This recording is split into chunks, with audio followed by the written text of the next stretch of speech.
how goes it? I'm Andrew, your DM for the day, along with this band of miscreants and murder hobos you see at the bottom of the screen. We're the Dirty Rollers, and this is our Wild Beyond the Witchlight campaign. Yahoo! Yeah, so we're talking about ballet witches before we got started here. I think it's mostly James talking about the weird ass horror movie Suspiria, but we're all here for some Witchlight tonight. Some more weird, goofy frog things, and hanging out in swamps, right, guys? Yeah. Oh, yes. We are amongst the frog people. Frog people.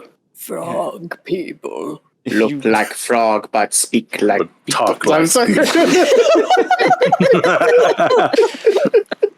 So that all sounds real weird if you have not gotten caught up yet. But yeah, we'll do a quick little recap in just a second here.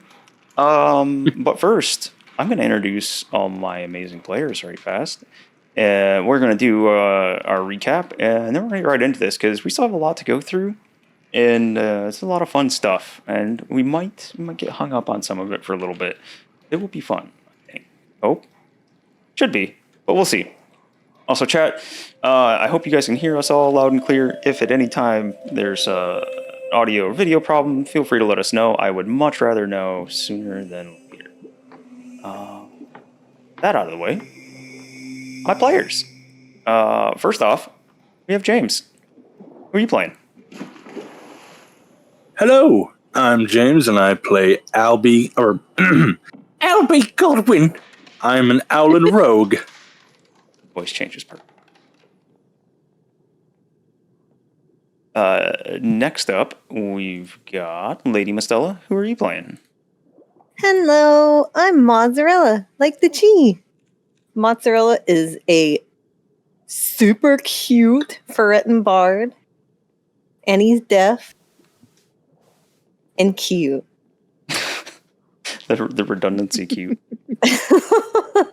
He needs an extra cute. All right. Then we've got Matthew. Who are you playing? Hello, everyone.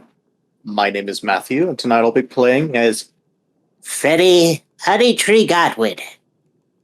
And I just gotta say, I love playing this game with you guys and everybody in chat. It's so much fun. It's the best. It's so good. It's a good time. You. Yeah. I'm quite enjoying this too. This has been a fun time, and I don't get to voice bullywug, giant frog people very often. And had fun with it.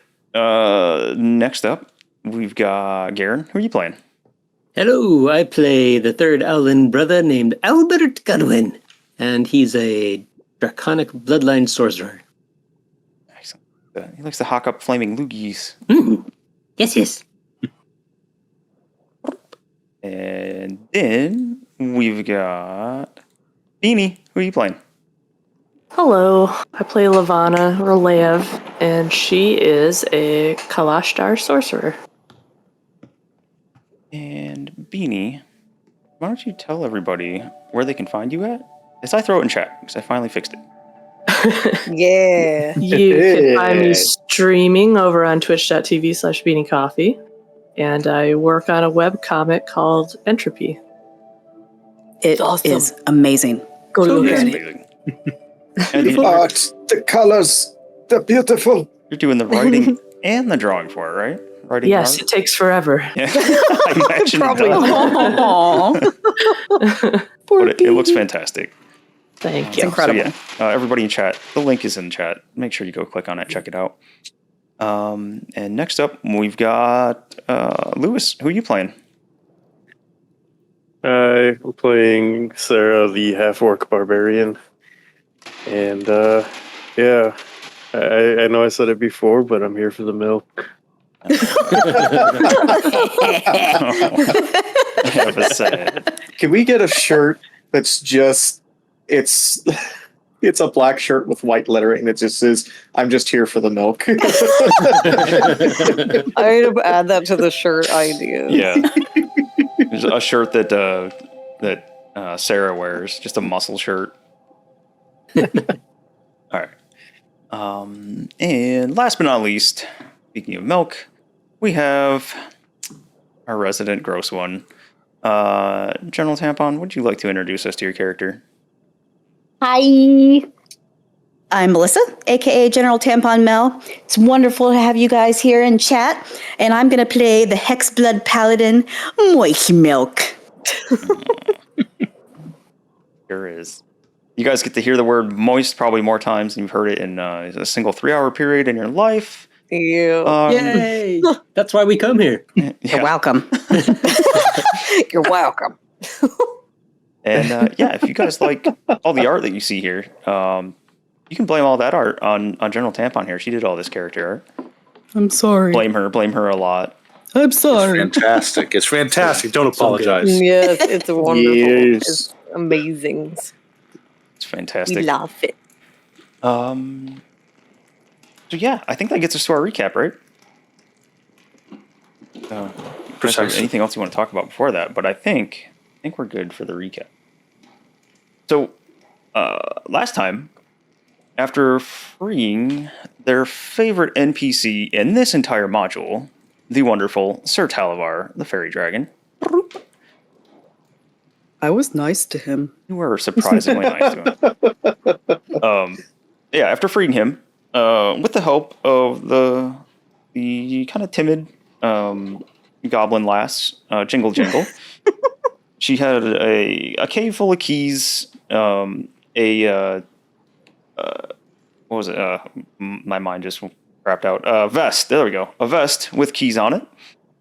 She's really obsessed with keys. She even had a flail made with locks, I believe it was, as the flail heads. She appreciated the party dealing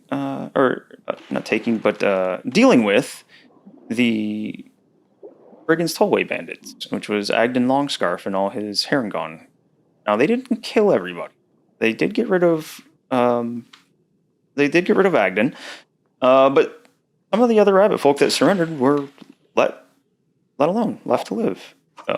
They had informed the party that not all of them wanted to be necessarily a part of Agden's band, and they weren't all in agreement with what was going on. So there's still a kind of a thriving community back at Brigand's Tollway. There's 9, 10 fewer members there, but they're still doing all right. After helping out and freeing Sir Talavar gave Albie his little sword that you see there. It was a sword for Sir Talavar. It is a dagger for Albie, being that it's such a small weapon. They traveled up to Downfall. They traveled the length of the swamp to get to Downfall, knowing quite what to expect. They kind of rode down one of the channels there into a wide open, very heavily fogged area in the middle of a lake.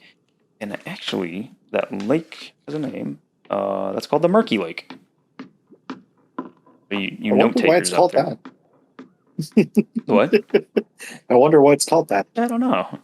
Can't see very far down into it. Sorry, I interrupted you. We get to meet the tiny purple hottie again. Yeah, as Grim said, as soon as they released him, I don't know if you guys have ever seen the video where they do like the releasing the butterfly, and as soon as they let the butterfly go, the bird comes down and snatches it. Just like that. Oh my gosh, Sorry, you're Dragon going Cat. to break Dragon Cat's heart. No, Sir Talavar zipped away, and I don't know. They might meet him again, but I think the group would be a-okay if they never had to see Sir Talavar ever again. Could be wrong. You never know. They made it to Downfall. Downfall is supposed to be where Bavlorna resides. And when they got there, they found some kind of friendly bullywugs, the previously mentioned frog people. And actually, I'll show you what they normally look like. Although these ones are a little bit different. These guys, I flounder around trying to find it. Here we go. Instead of these typical bullywugs, the group found frog folk that were wearing like tattered old, kind of like hand-me-down noble clothing, but like the very frilly, poofy,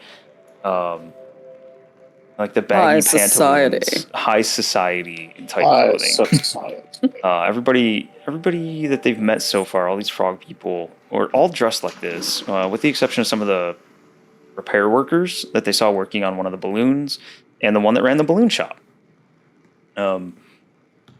Those two were dressed more closely like you'd expect, with the kind of bibbed overalls, but they still had some of the weird tattered clothing on. And I believe you guys were also not so much warned, but informed that these were kind of hoity-toity frog folk, that they had peculiar ways about them. In fact, Yeah, the Haragon told us. yeah, the one that gave you the new skiff. Yep. Yep.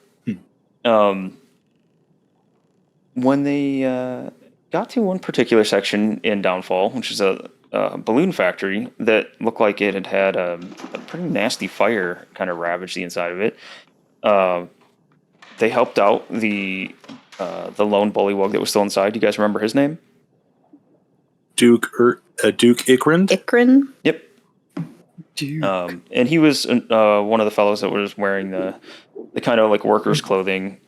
He was battling with some weird coals that just refused to go out. Until Lev used her magic item, a decanter of endless water, to kind of push one into a bucket, where once it was completely submerged, it stopped igniting again. It stopped causing more fires. So the group, realizing this, kind of ran around, got all the coals into the bucket, made sure they stayed out, and they were good to go. Had a very long conversation with Duke Ikrind, where first he gave Lev a particular piece of jewelry, if you remember what that was, Lev. A brooch. Of a golden fly. Yep, it was a brass shaped. Oh, like brass. Oh, shaped like a That's fly my notes. with fluttering wings that actually move, flutter. That's so cool. Like it. Yeah, he gave you guys a fair bit of information, including that there was an escape using one of the balloons. The escapees were the ones that caused this fire here. And one of the people that was involved in the escape had been captured and detained, and one got away. Although you guys know who the one that got away was, and fortunately no longer among the living. It was the person that helped Sir Talavar escape from Bavlorna, and Wigglewog. it was Wigglewog. Yeah. Note takers. Yeah, Wigglewog was the other escaped bullywug that he didn't survive the crash landing of their balloon. Yeah, and upon giving Lev the brooch, told Lev that when they go to meet the king, Gullop the 19th, they should definitely present themselves with the brooch to help win over the king's trust. I think that was about where we left off. Does that sound about right? Yep. Yes, indeed. All right. So we're going to switch screens. Let me bounce over here. And we're going to get started with tonight's session. Woohoo! Let's go! Here we are, inside the balloon factory. Let me make sure it's good.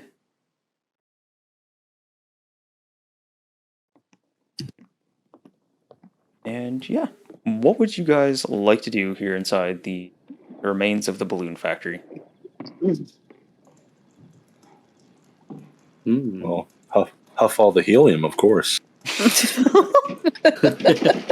What you guys do Does today? that mean for the rest of the episode we had to speak all squeaky? Yes. right, baby. I was out huffing swamp gas, you know. Like you do.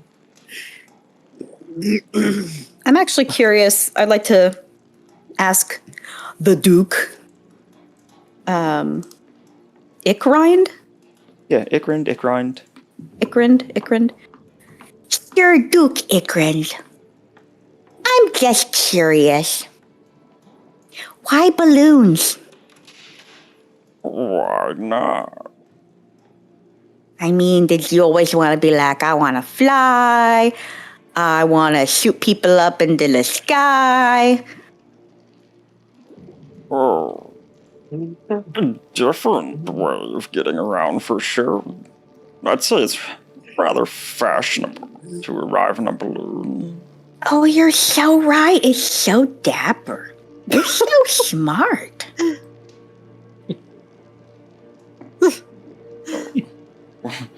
You flatter me. I only speak the truth, sir. You can see him, his little green froggy cheeks are starting to blush a bit. I'll just give him a little. Voice is getting better. I'll just give him a little slight bow. Thank you for everything you've done, sir. I am going to make my leave.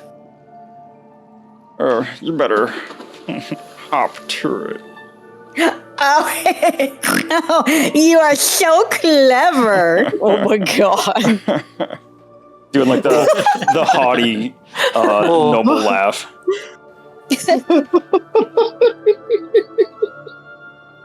Oh, God. And I'm gonna walk out. Oh, Walrus is crying because he didn't get to hear the frog voice last week. Oh, he didn't? I don't think so. Yeah. You're in for a whole bunch of it, Walrus. I'm sorry ahead of time. Yes. Many frog voices to come. Very many. We love it. Okay.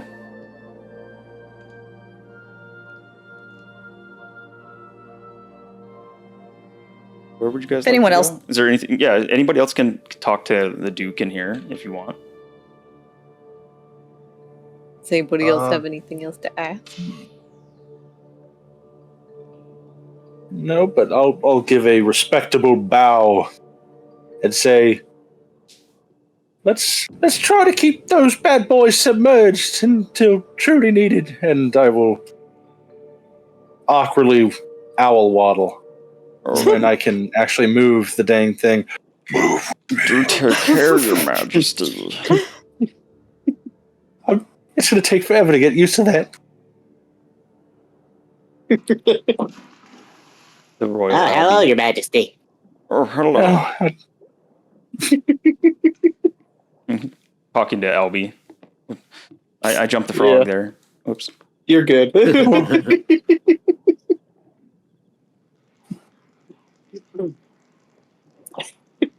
Oh, Andy, would I be able to? Would one of those coals? Would one of those fit in a water skin? Probably not the opening of a water skin, though.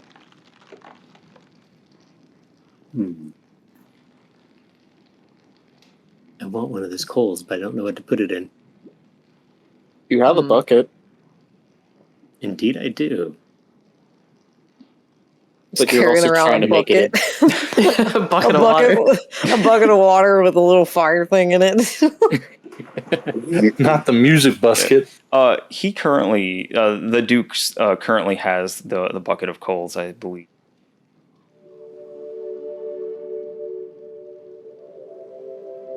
I guess you could ask him for the bucket of coals. They like trading. That's true. Or maybe he just would want to get rid of him since they almost burned down his whole business. Is everything? Yeah. Yeah. Yeah, I guess I'll ask him for if he wants the bucket. Yeah.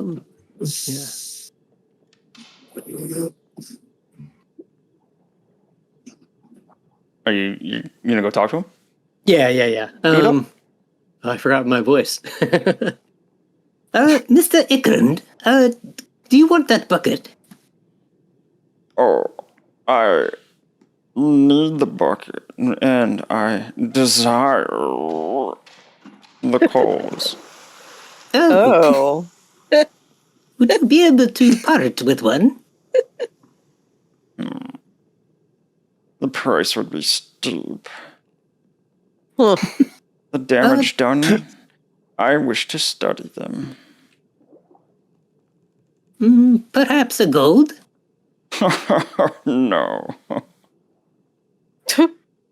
Let's see. I gotta look through my inventory real quick. Sorry. What do I have? And while you look at that, the rest of you guys outside, yeah, you would see like the south part of the balloon factory here, like rounded building. You see like the part of it down this way is like up on stilts to keep that section of it out of the water. You can see part of the land kind of come out underneath the other little outcropping in that building there. It's got a bridge, like walkway that wraps around kind of half of that out there. But that's all hanging over the murky lake. Really be all you see from that side. Find what you were looking for? Yeah, I'll just open up my fanny pack and show them all the things that I have in there. Anything spark your fancy? And I've got buttons, marbles, a stolen toss ring from the circus. I have a stolen locket, and I think that's about it in there, and just some gold coins.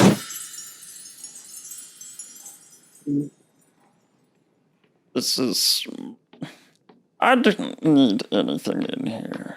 But if you find something later, you're welcome to come back. Oh, yes. I will find something and be back. Oh, Thank you. Yeah, thank you. I appreciate your help and good luck. Goodbye. All right. You guys are outside here. Go ahead and travel around wherever you'd like to go. I was a little distracted from that whole conversation because I kept seeing Mozzarella's token just go flying all over the place. She's using the foundry. You kind of plot your movement around, and then you hit spacebar and it sends it on its way. That's kind of cool. You know, I don't think I've seen any of my players use that for like the purposes of getting around walls or anything. They usually use it for exactly what Maz was using it for, which was to just messing around. Just mess around, like zip around in circles. Okay. So everybody gets up here. I'll have you guys hold up a second. Are those faces? That You looks guys like remember an heads. area that you were told to cross? Yeah. The chattering heads? The chattering. Oh my gosh. They look so nonplussed. The bridge of chattering heads. So, ahead of you guys, you see a flat wood plank bridge that's spanning out over one arm of the lake. To one side, this north side here, lined by rows of bullywug heads on wooden spikes. Just the heads. Just the God. heads. They are actual Wow. bullywug head. Yeah. That's sad. In the middle of the bridge, facing the heads, you see a small lone figure dangling his feet over the side, kind of kicking them back and forth. It seems like from back here, the figure's talking to himself. You guys As are you talking to the heads. kind of sitting there, listening for a second. You hear the line of severed bullywug heads all erupt about at the same time in just a blast of voices. You see, like further down, not see, but you can hear one further down go, "What? I couldn't hear what they said. Quiet down." Oh my god. You hear a soft little voice. Can't make out what he's saying, but you can hear the soft little voice muttering something. You see what looks like a giggle, maybe. A giggle or a shudder. But the legs are still clicking. You see it looks like his hands are curled in on his lap. You can hear just the kind of like uproar that these heads are all involved in. They're all trying to talk at once, all in that weird like croaking voice that they have. It is kind of hard to make out what the hell is exactly happening on this bridge. Hope this isn't loud because I don't know what this sounds like. Sorry if it is.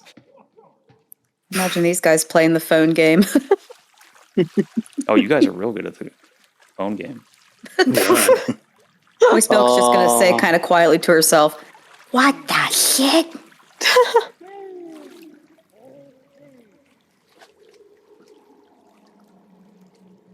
I was trying to hear the sound, but it's not working for Is me. mine working? It's kind of quiet right now.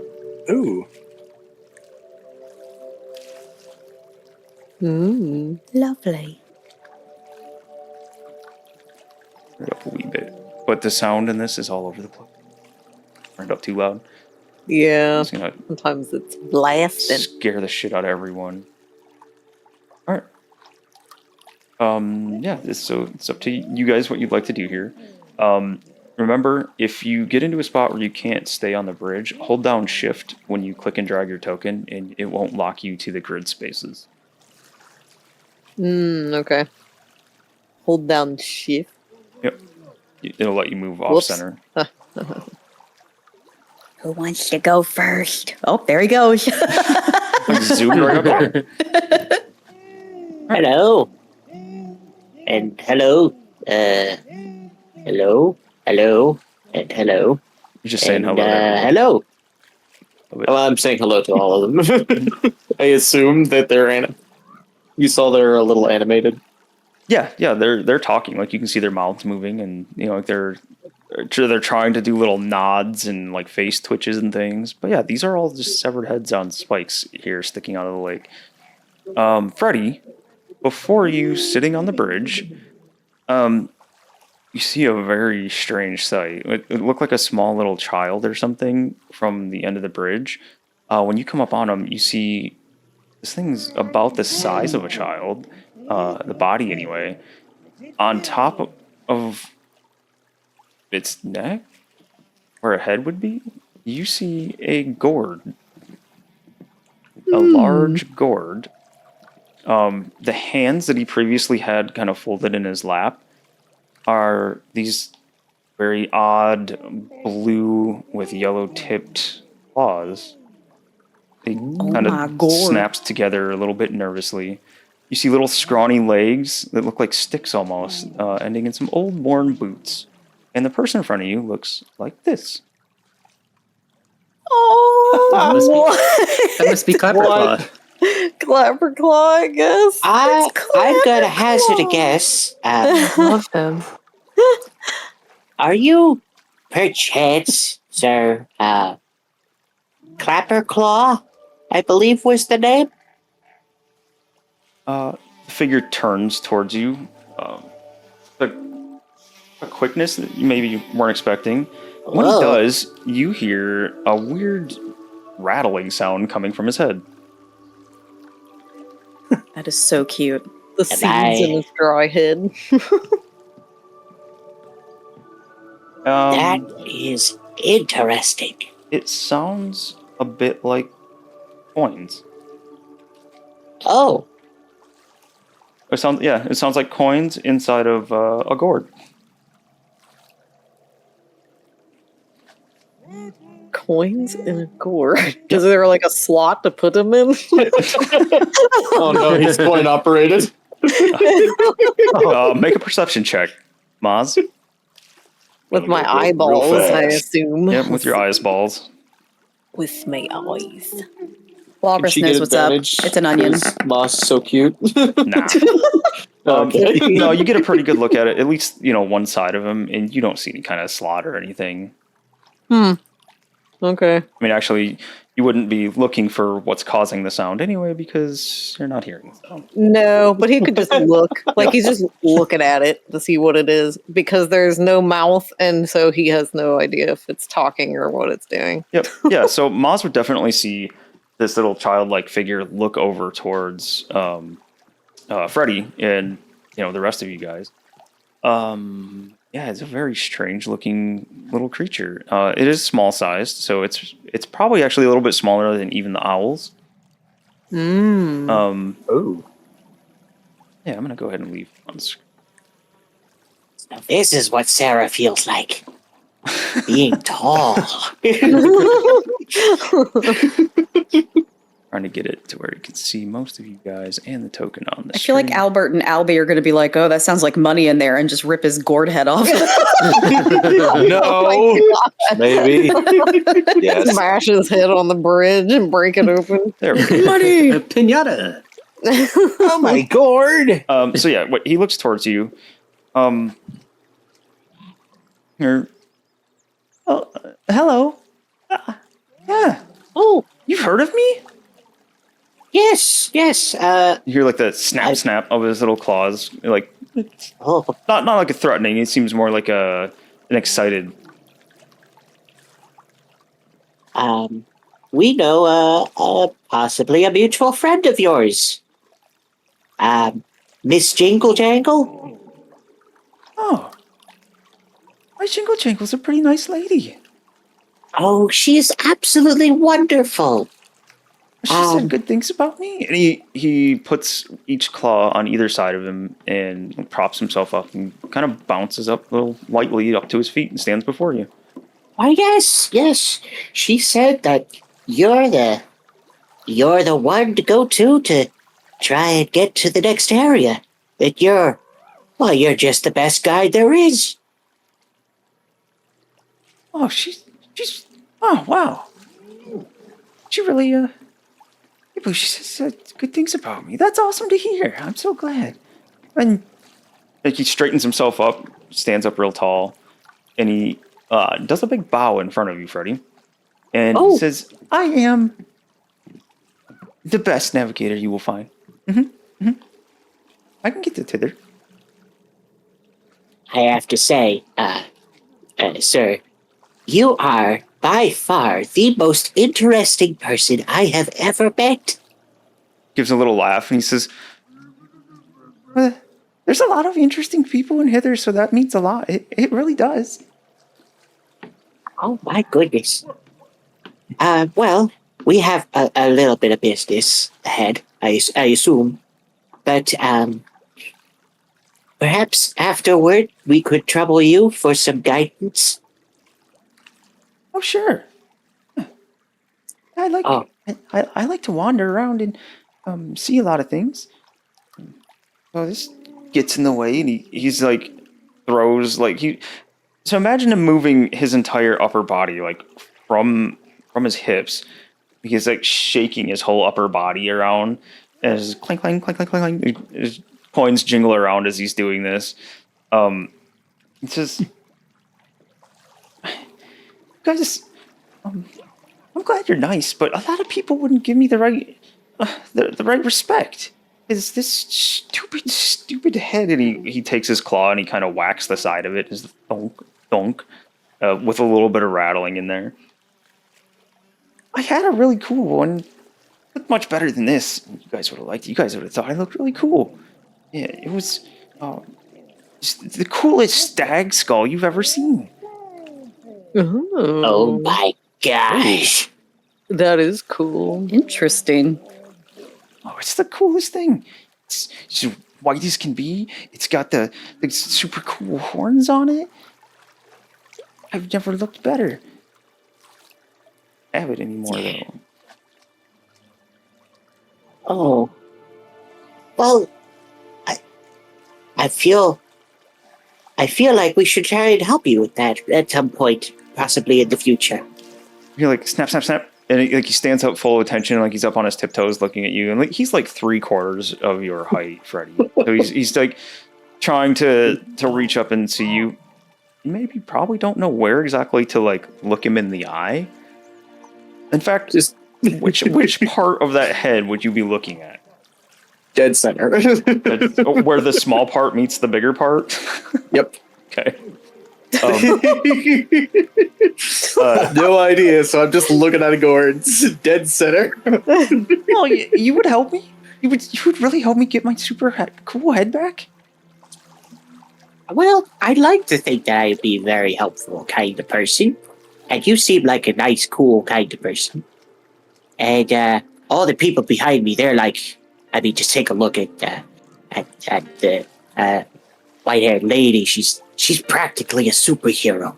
And the super tall one back there with all the muscles, she's so strong. I saw her myself take that axe of hers, and she cut a herring god into 2 pieces and went flying all over the place. She's super powerful. And I have 2 brothers. They're very strong. One's very magical. The other's like, he's smoke on the wind. It's amazing. Little ferret fellow over there. So musically talented. He'll put a smile on that face of,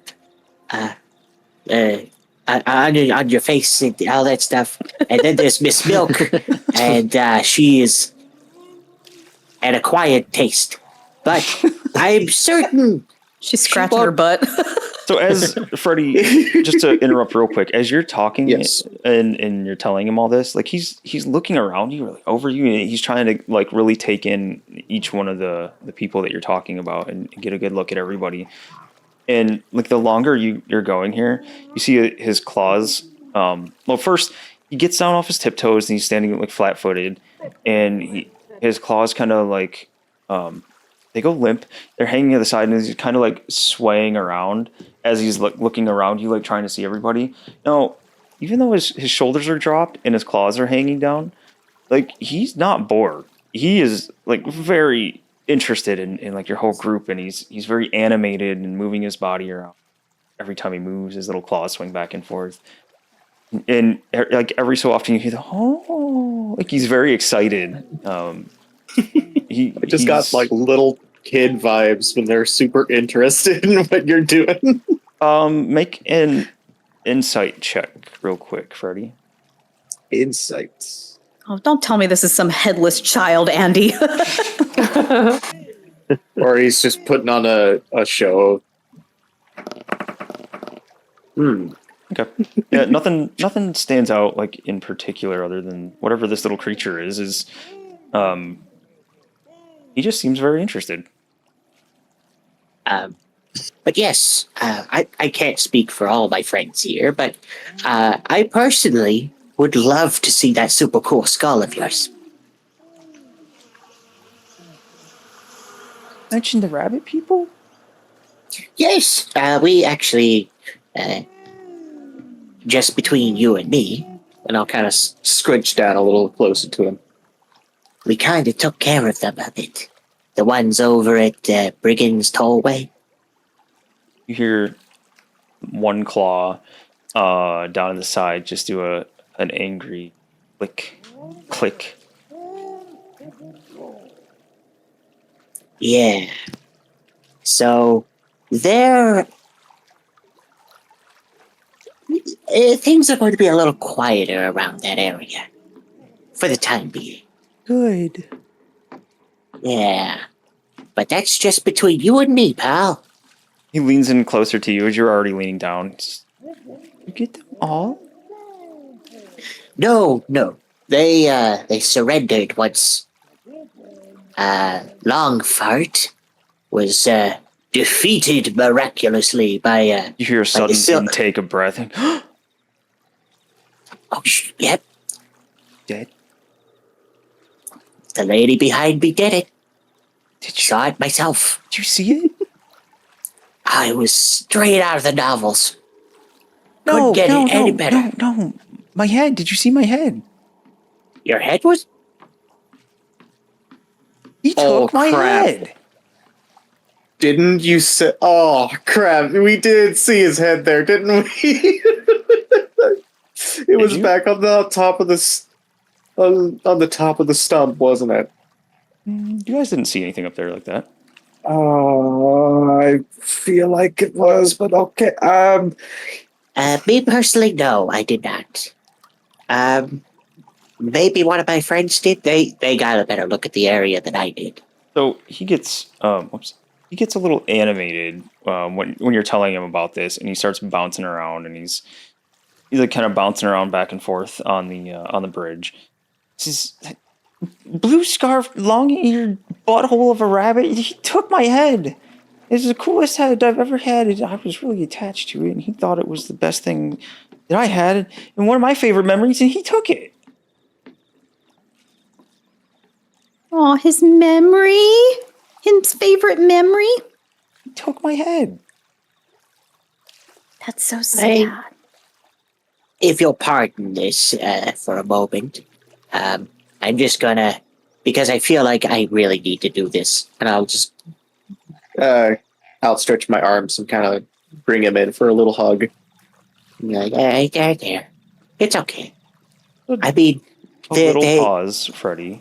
But yes, you feel like the kind of unintentional thud of his two claws on your back as he wraps his arms around you and gives you a hug.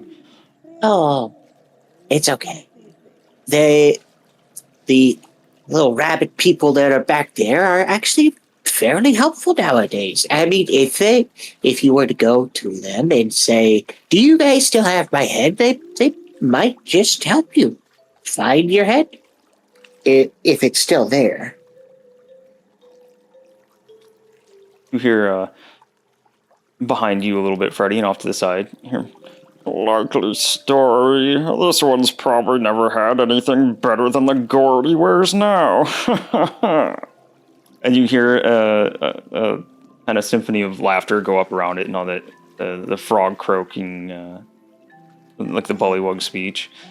From the opposite end, you hear, yes, this peasant, obviously. Look at his tattered clothing. He's not had anything better than this shabby gourd. Does moist milk hear them? Yeah, they're all pretty loud. They're not being quiet. Excuse me, gentlemen, but I would like to bring your attention to one particular fact. The owls are just like, murder. The Air Force has entered the chat here. Yeah, I just land on the one on Because the this center. particular peasant, as you I'll have invert. so rudely said, has one thing that you do not. Oh. Legs. Oh.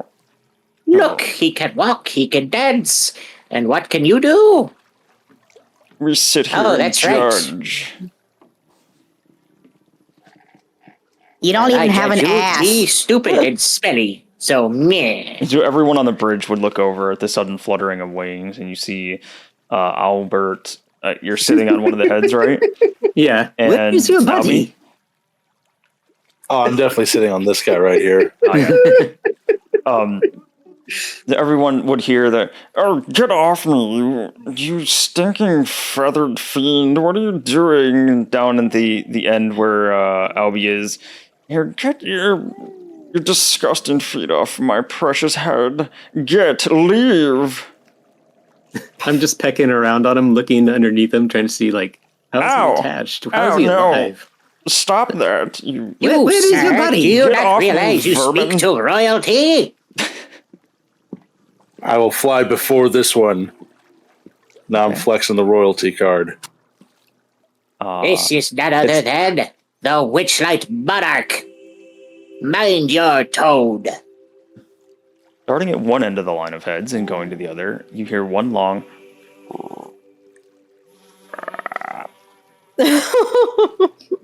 I'm getting grudge It is vibes. I'm silence. scared. No, it's just one long ribbit that starts at one end and ends at the other. That's cool.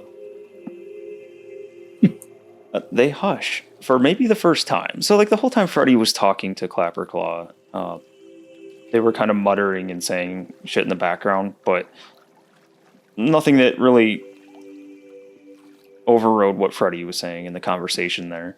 But they were never silent. Right now, they go silent. You see all the heads rotate on their spikes and face Albie. And you hear in more hushed tones, oh, it does wear the crown. It does have the air about him. Yes, I think he is actually royalty. Yes, and he's my brother, too. Get off me, rat. Yeah, stay over there where you belong. I don't like these guys.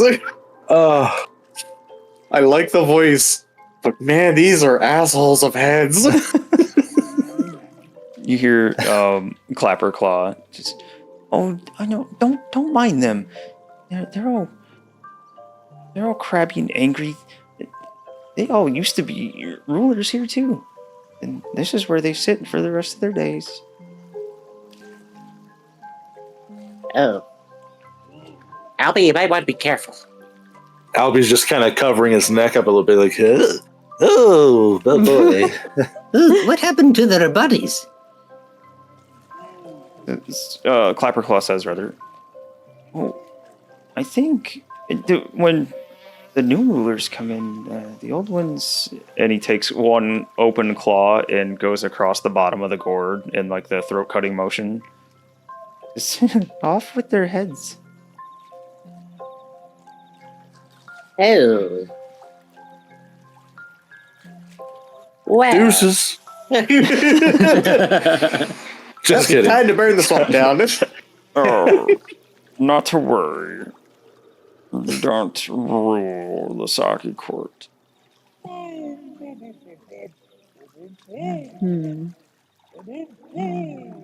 over dry feather court myself. No, I was just making Feather court. I'm over dry feather court myself. You would at least be better than that one down there. And you see the frog's eyes kind of motion towards the one next to it.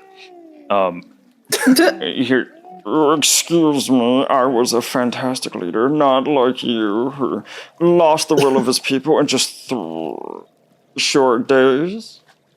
And then they all start bickering, talking about how each one of them is better than the others and what deeds they accomplished in their time presiding over the court. And why don't you guys make a group perception check for me to try to sort out what's being said in this just cacophony of voices just talking over each other and just bickering at each other. Oh, guys, there we go. There's a little better. There we go. All right, started real low. It's getting better. Woo! We just like to roll dice. Yes. All right. So the group perception check. You guys would learn first and foremost that one of these supposed rulers really lasted a long time as a ruler.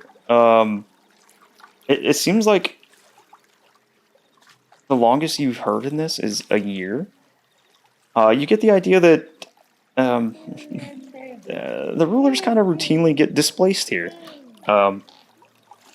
In the middle of all this, they are talking about their the ways that they were dispensed with, and that pretty much all of them was given the boot via a coup. And you guys have heard a coup mentioned before, when, earlier on when you got here. Moist Milk is gonna just talk in a low voice to Sarah behind her. Royalty, huh?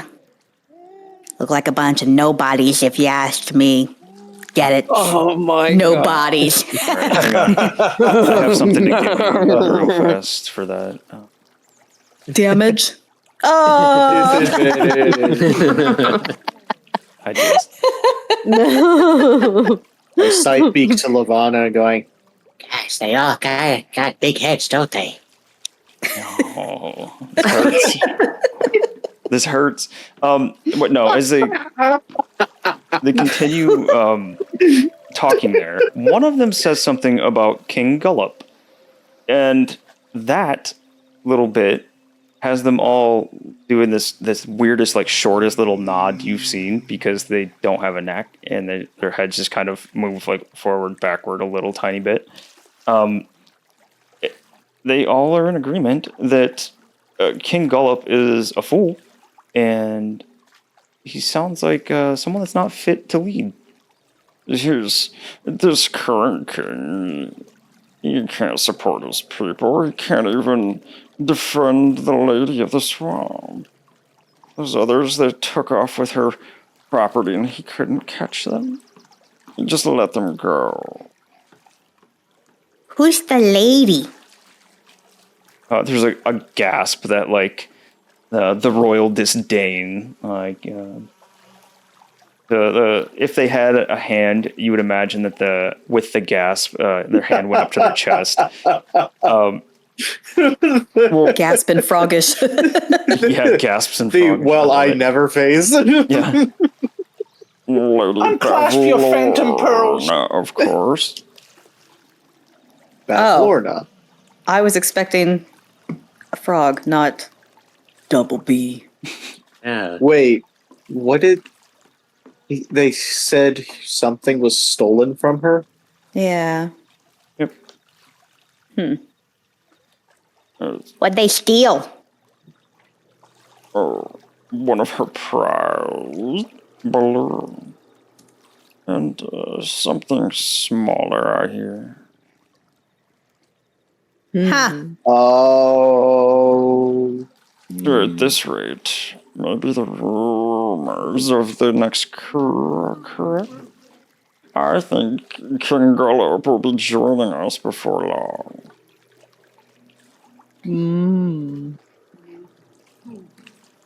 Uh-huh. So, maybe we should go see the king. I'm a little bored with these guys. They're kind of rude. Okay. Well, Do you see what she wears? She wears Or, I'm sorry. tattered remains of her hair. It's disgusting. Sorry if you guys wanted to keep talking to him. I didn't mean to push us along. I was just trying to be rude to those guys. Oh, you're right. Was he talking about moist milk? Yeah. Oh, how dare he? Oh, how dare you? You take that back. No. I'm gonna start pecking him on his head. Take it back. Take it back. No. Take it. Stop. Take it back. Stop. You guys can see it flinching every time Albert pecks at his head. I have no idea what's going on right now. Oh, Poor But it Boz. seems a little crazy. That's pretty accurate. if I can, You're talking to a row of severed bullywug royal heads on pikes in the middle of a murky lake on a bridge with a weird gourd-headed creature. is there enough room on the bridge for me to stand next to Maz? Yeah. So I'd like to be right here and aggressively flip my hair into this frog's face and then just big mouth relay everything to Maz. I never such disrespect. Oh, moist milk. I'm pretty sure that one wants you to get real close and do your famous tongue twister. What? Because they can't wipe the spit off their face. Oh! It's like, oh shit, do I have a tongue twister that I forgot about? It's like if you know a tongue twister or something. Yeah. Shall seashells by a seashore. I knew she was gonna do that one. It stares at you, and you can see. Were you purposefully spraying this frog? Yeah. I mean, I think she does, whether she means to or Yeah. not. Well, there's the regular, and then there's the premium, the deluxe. The deluxe moist milk. premium. Yep. Ugh. I'll just Deluxe moistening. I'll just wipe my mouth a little bit. Oh, I'm so sorry. He said to say my tongue twister. I was obliging. You know how it is. Just more spit on the face. When you launch into that second set, his eyes just close and they stay closed for a second, and he waits for you to be done, and he opens his eyes in the slowest manner possible and just glares at you. And then Oh, I think he's tired. I need you, Moist Milk, to make a dexterity saving throw. Oh no. Oh, they still have their tongues. Oh no! Dexterity saving. Let's see. Dexterity. Dexterity saving throw normal. Dexterity save and yeah. throw. So you see after it opens its eyes up also, like its mouth opens, and you can see the tongue kind of curl back. It gives you just enough warning before the tongue launches out towards the bridge at you. And right where your forehead was, like a split second ago, the tongue just snaps in the air and comes back. Oh my god! For sure. She's gonna look at Mozzarella. That guy got fresh with me. He was trying to kiss me. Give me tongue. I would kiss someone of The your rudeness of you, lowly sir. stature. You have no idea who I am. I Because don't. you're a nobody. Bye. I'm just gonna march. Nobody. Flipping her hair at each of the frogs as she goes. Yeah. You would hear, and well, I also wouldn't see anything. So half of you would hear the little kid voice. Nobody's. And then marches away. Oh, I love Clapperclaw. Ahead of you, you see a grand marble gazebo. It's sitting atop a mound of soggy earth, white stone streaked green with algae. The support pillars are sunk into the muck unevenly so that the domed canopy now sits askew. It's over a little bit. You see. Short steps ring the gazebo, leading to a raised floor where bullywugs dressed in shabby clothing lounge on pillows. Among them, a harpist sends forth delicate notes that mingle with the murmured croaking of the gathered nobles. On a dais, a flabby bullywug wearing a crown of woven lily flowers sits on an ornate throne with his legs folded under him. He has a large leather-bound book open across his lap and is mouthing the words he reads on the pages. Maz, you, while he's doing this, can make a perception check to see if you can figure out what he's saying. Without looking up, he says, "Have no herald to announce your presence before King Gullop the 19th." And then he just slams the book closed as if to punctuate his question regarding you for the first time. The sleepy bullywug guards that are standing around him, they all snap to attention at the same time and ready their weapons, looking at the king to see what he decides to do. I got a dirty 20. Dirty 20. You pick up what he is kind of mouthing to himself. Oh, so we didn't actually hear it. He's just He was lips. reading his book and just mouthing the words, but since Maz is always having to read lips. Yeah. That's why Maz got the check there. Maz, you see you see him mouthing something about his inability to guard my prized balloons. You caught unfit to rule further. He's drawn my ire.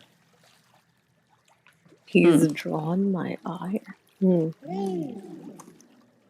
He's gonna tap moist milk on the arm there. I think he's in trouble. oh shit. I think he did something bad that made someone mad.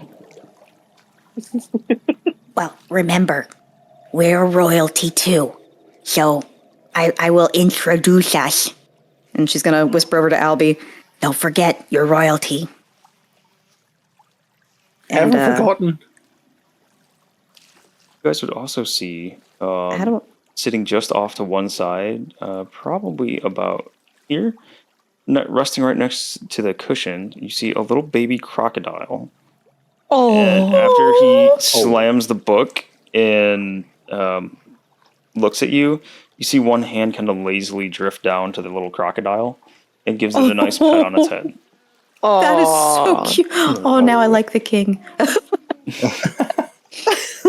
So where would I stand where, like, I'm announcing and addressing the king? Probably right before him. So, like, She can go past the guard. yeah. So go ahead and start moving, and I'll let you know what happens. I'm gonna just go rot her. All right. And I'm gonna use a minor illusion to make like announcement horns sound in the air. Like Oh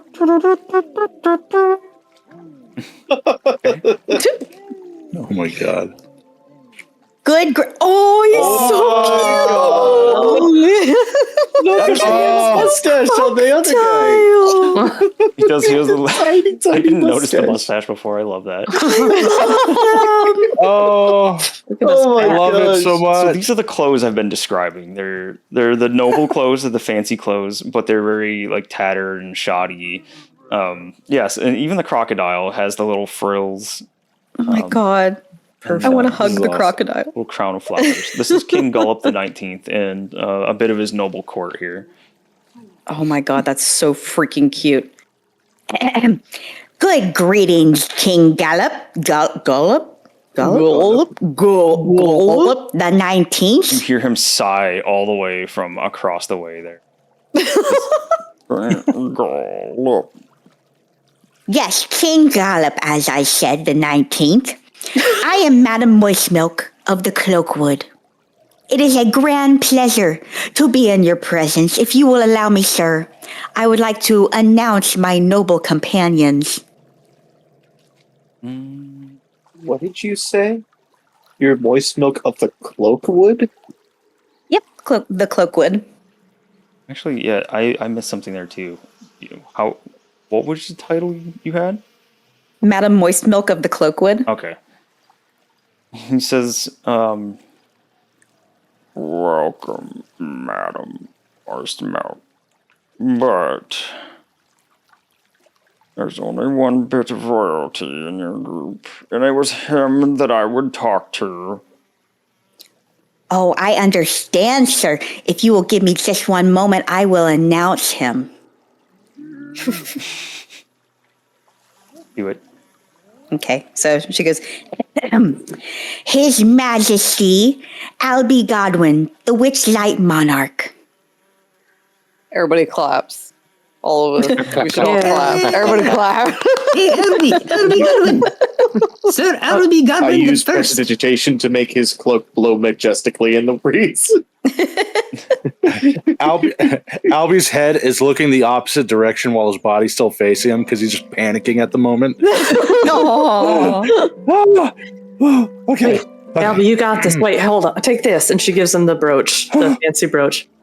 Okay. Oh, It's important, I think. I don't know. These frog people are crazy. But here. These frog people are crazy. I give a Zygodackle thumbs up and just nod my head like, yeah, and some feathers fall out. All right. You got this. Feathers fall out.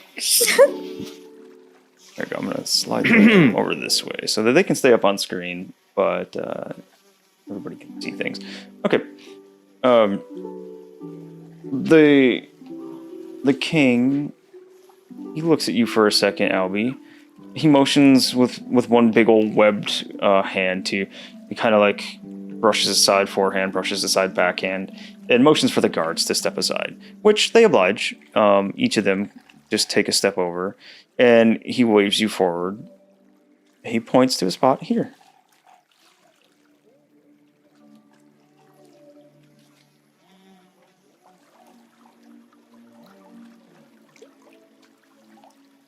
Greetings and salutations, King Gullop the 19th. Welcome to the Soggy Court. And what brings you here, and why do you interrupt me in my court? And as you look around here, Albie, you're kind of having a step between some other bullywugs in here, because there are 8 seemingly unarmed other bullywugs in that weird like tattered finery. all kind of lazing around on these cushions and pillows here. They're eating these like grand, or eating off of these rather, grand like silver dishes, platter. There we go.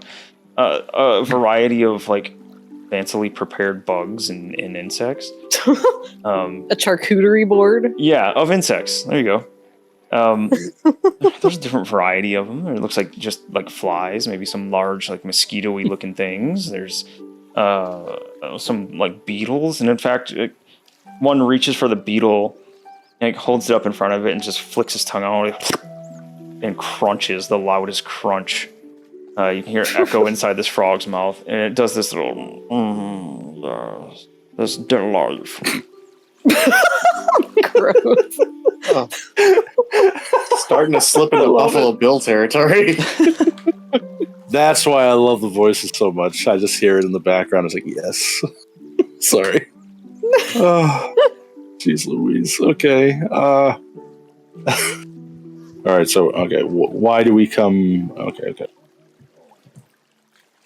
Well, we were in the neighborhood, so we figured we would drop by and also pay our respects to the Soggy Court.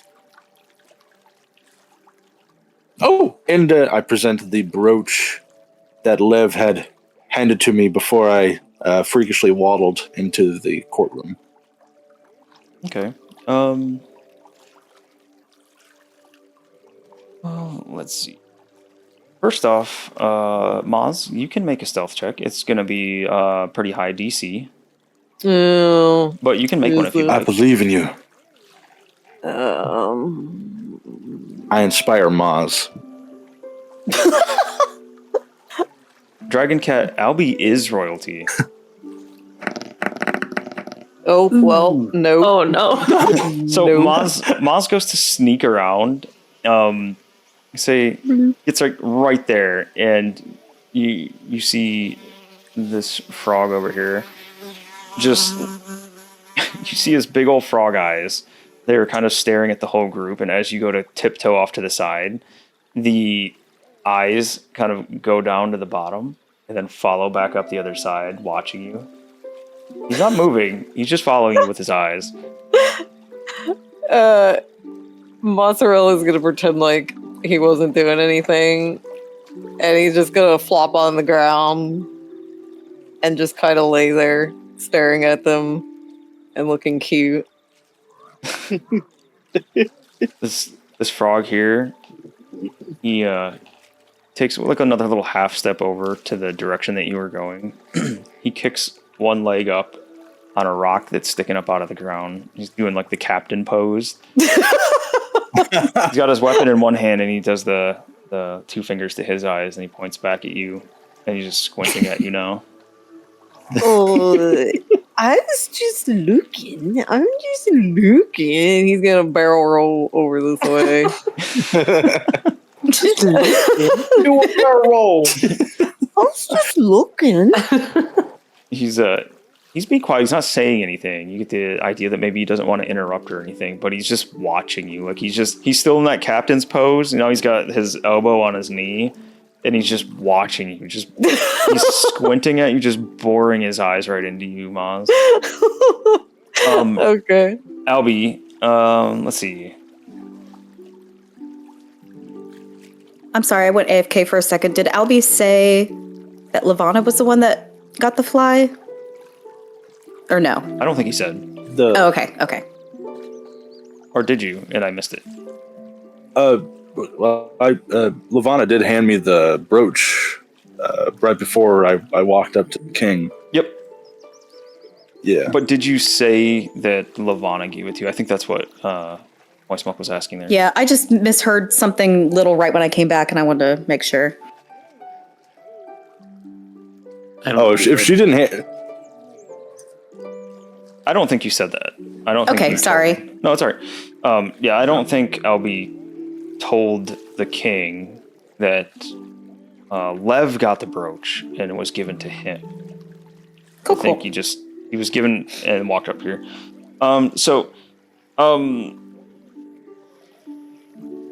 as he's listening to you, Albie, you tell your tale, and there's something happening off in the corner. You hear, it kind of sounds like Maz rolling around like he does a lot. You see the king. He slides one hand again off the book that he had, and he reaches down and pets that little crocodile. So Snoodle's such a good boy. Noodles? Noodle. Oh my god. Noodle. When he slides a hand off, Albie, would Albie look at the book, or does he not care about the book? Is he too scared meeting the king?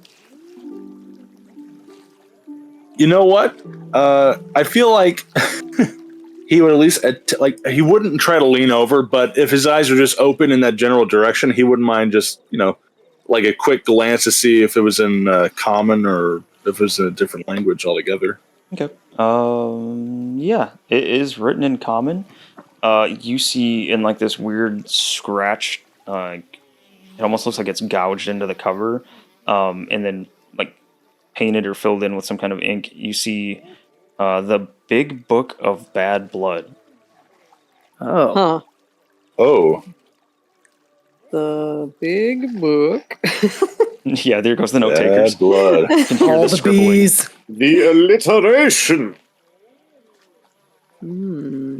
Written by Double B. All the bees. Yeah. Oh my god. And he catches you looking at it, Albie, and he hurries and covers it. He says, "The brooch? What have you done? What did you do to help around here?"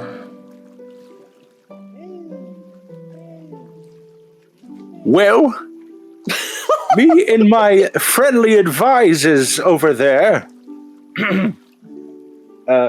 we had helped put out fires that were in Duke Ikrin's shop that I believe was caused by the escaped criminals, I believe. Oh, shh. He looks a little bit panicked, and he shushes you and like kind of like he juts forward real fast, like he's going to like try to shush you like right on the lips, but he stops. Like looks like he remembers his station a little bit. He says, "Excuse me," and he straightens out his clothes. There's no straightening these clothes. Like you look at the picture, they're all dirty and soiled, and the frills aren't quite as frilly anymore. They're pretty close to being flat. Like instead of his upturned frill, it almost just looks like a doily on like a table at this point. But excuse me, I had a bit of an incident with some of my, I would say, loyal subjects, but they clearly will not.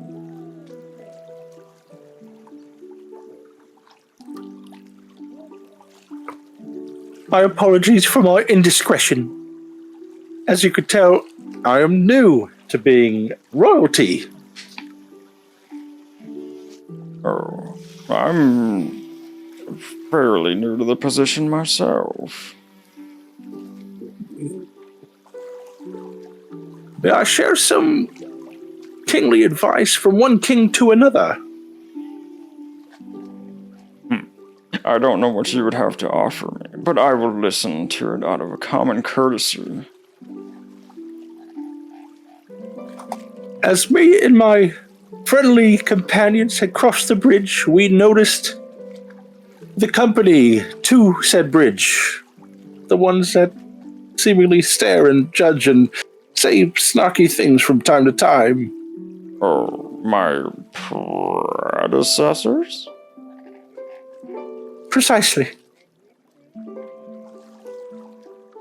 It seems though they all had very quick terms. But if I could share something with you. Sorry if I'm losing my accent. Albie's gonna mentally dig down into the days of being trained by his roguish teacher about him being a freedom fighter and all that, and he remembers all the stories from how some kings or how some leaders were just being uncouth to their own people. But he's going to dig down deep for that and say, to be a true king, one must respect all those around him, no matter how small a station they hold. Because one way or another, each one could be a part of something bigger than yourself, no matter what you are. Reaches and down. Overtake you. Sorry, go ahead. Oh, no, you're good. And, yeah, sorry. No, it's all you. I thought you were done there. No, that'll do it. So, as you're talking, he just kind of, with your advice, your kingly advice, he gives you kind of like the blank stare and leans over with the opposite hand, the one that's not petting Snoot, and he reaches over to the platter. He picks up this big round like beetle. It's black and orange, and he just throws it into his mouth, and he does the slowest chewing, like as he's letting you finish tell the thing. And then when you get done saying it, he looks around at the rest of the nobles sitting around and at the guards. He looks each one of them in the eye, and Albie, you can see a big old smile stretch across his face. And he just busts out laughing. Oh, you are a kid, I see. I don't laugh. I just look at him as blankly as he looked at me. And I'm just going to scratch my neck a little bit nonchalantly.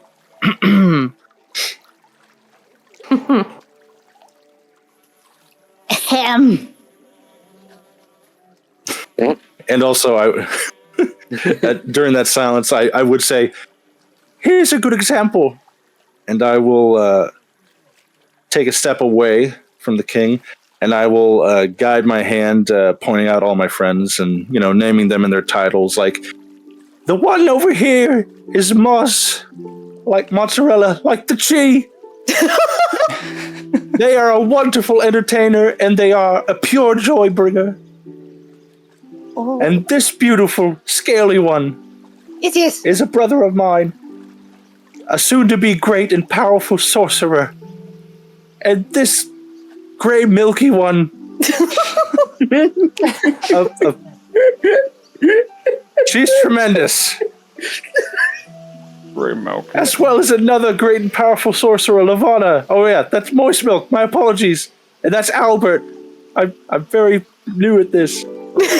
And we cannot forget Sarah. It means gut, or Viscera. It means guts. The muscle, as well as Freddy. Very good cook, and a great warlock, and also my brother, and also our new companion here, Clapperclaw, a great guide the best guide around here that I've ever heard of. That I've ever heard of. AKA the only guide around here. Hey man, that's the best in my book. And I step back and I look at the king and I say, as long as you give due respect, expect them and trust them to do so in return.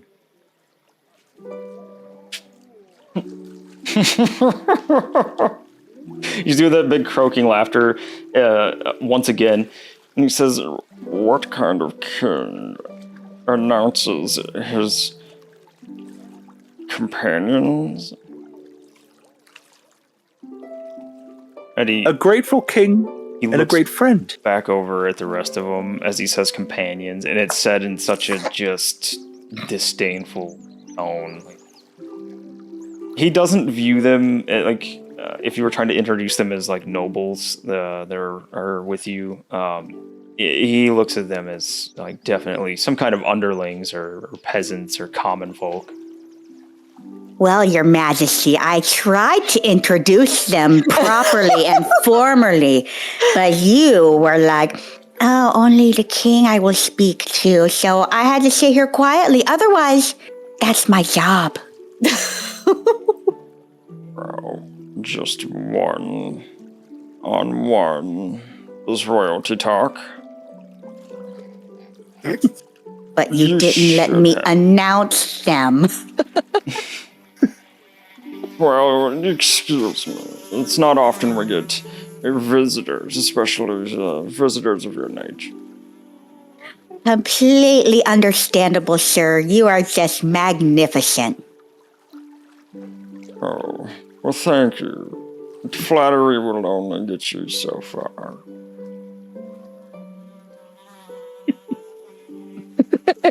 I was going to say something, but never mind.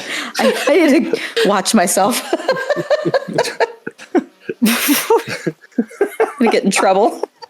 Oh, God. He looks back to you, Albie, and he says,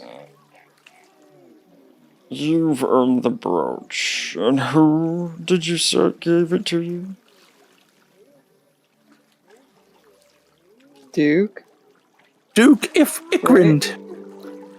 Duke Ikrind. Yes. How is his place? And he looks over. You can clearly see that the roof is still smoking. Yeah, the fires are out, but everything is still kind of smoldering, and it's smoking pretty profusely still. It's salvageable. Give it some tender, loving care. Oh, well, this is good. The lady will want more of her balloons before long, I suspect. Says, given the brooch, you've shown that you can be allies, but just how good of allies do you think you can be?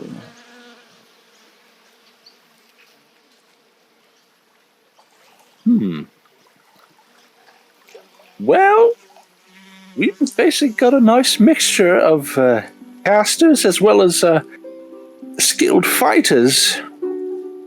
And each and every one of them is a force to be reckoned with. Oh, but are you willing to assist your newfound ally? Character pause. Yeah. Sorry. Yep. Oh, God. I feel like maybe we should have talked about this a little bit more on the bridge before we got I'm sorry. I just got mad at the frogs. No. I didn't know the king was right there. That's all right. Okay. Alrighty. Unpause. Sorry. Oh, God. I like this. This is everybody. This is the player sweating, trying to come up with things, and I love this. Freddy's just kind of trying to be as intimidating as Sarah is by brandishing his frying pan like an axe. It's like polishing it off. Oh, yeah. Actually, Sarah, are you standing back there just like arms crossed, mean mugging everyone over here? I was about to say, she's just standing back there picking her nose. Oh, okay. Completely not what I thought. Okay. Waiting for everybody to shut up so we can do something. Yeah. So, while this is going on, we're going to start with Sarah. Sarah, roll a D100. Oh, all right. And then I need the rest of you too as well. Everybody except LB. 5. Yeah, 5. Yeah. And I'll take this moment to say, if you guys like the dice that are showing up on screen, that's all from dddice.com. They are fantastic.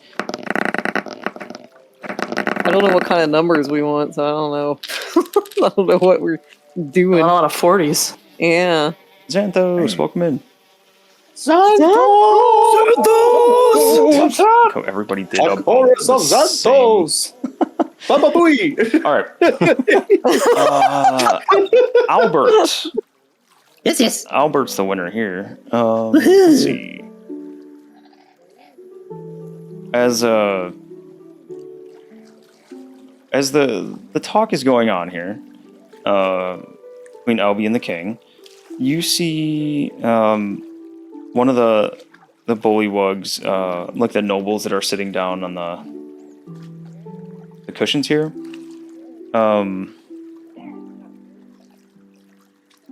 You see one get up and it goes over to like right there next to you. There's a little tiny table set up with a like a decanter of wine and a bunch of goblets there. It pours one for itself, and she looks at you and she smiles. It's kind of a little wry smile. She pours another goblet and hands it to you. Oh, Thank you. Sauce. She just Yeah. smiles at you, does a little croak, and then goes and sits back down with her refilled goblet. inside check? Nope. Looking at my wine. Poison check? Yeah. It's amusing that you say looking at your wine, because when you look into your wine, you see there's just a bit of wine poured into the bottom of this, but inside there's a little scrap of parchment, and it's rolled up. What? I'll reach in with my beak and pull it out. Cool. And then We'll find out what it says as soon as we get back from break. The cliffhanger. It just says, I like you, do you like me? Check yes or no. Circle 1 YN. Y or N. Yeah. Perfect. I like owls with scales. Want to go out after the coup? Meet me by the chopping block. Oh boy. We'll right. let them eat cake. So give us, Chad, thanks for hanging out with us. Xanthos came in right at the break, but give us 10 quick minutes to run to the bathroom, get a drink real quick, all that kind of stuff. And we'll be back, and we'll see what exactly this note says, and if Albie can pull it together and talk to the king. So we will be back in about 10 minutes. Oh, right. Hang tight. I thought it was pulling together. I was going to do it this time. You beat me.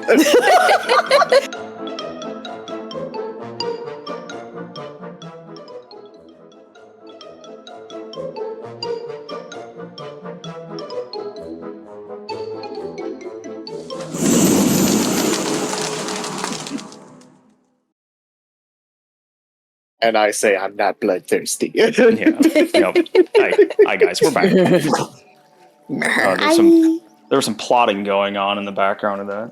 We would never. Okay, GM, welcome in.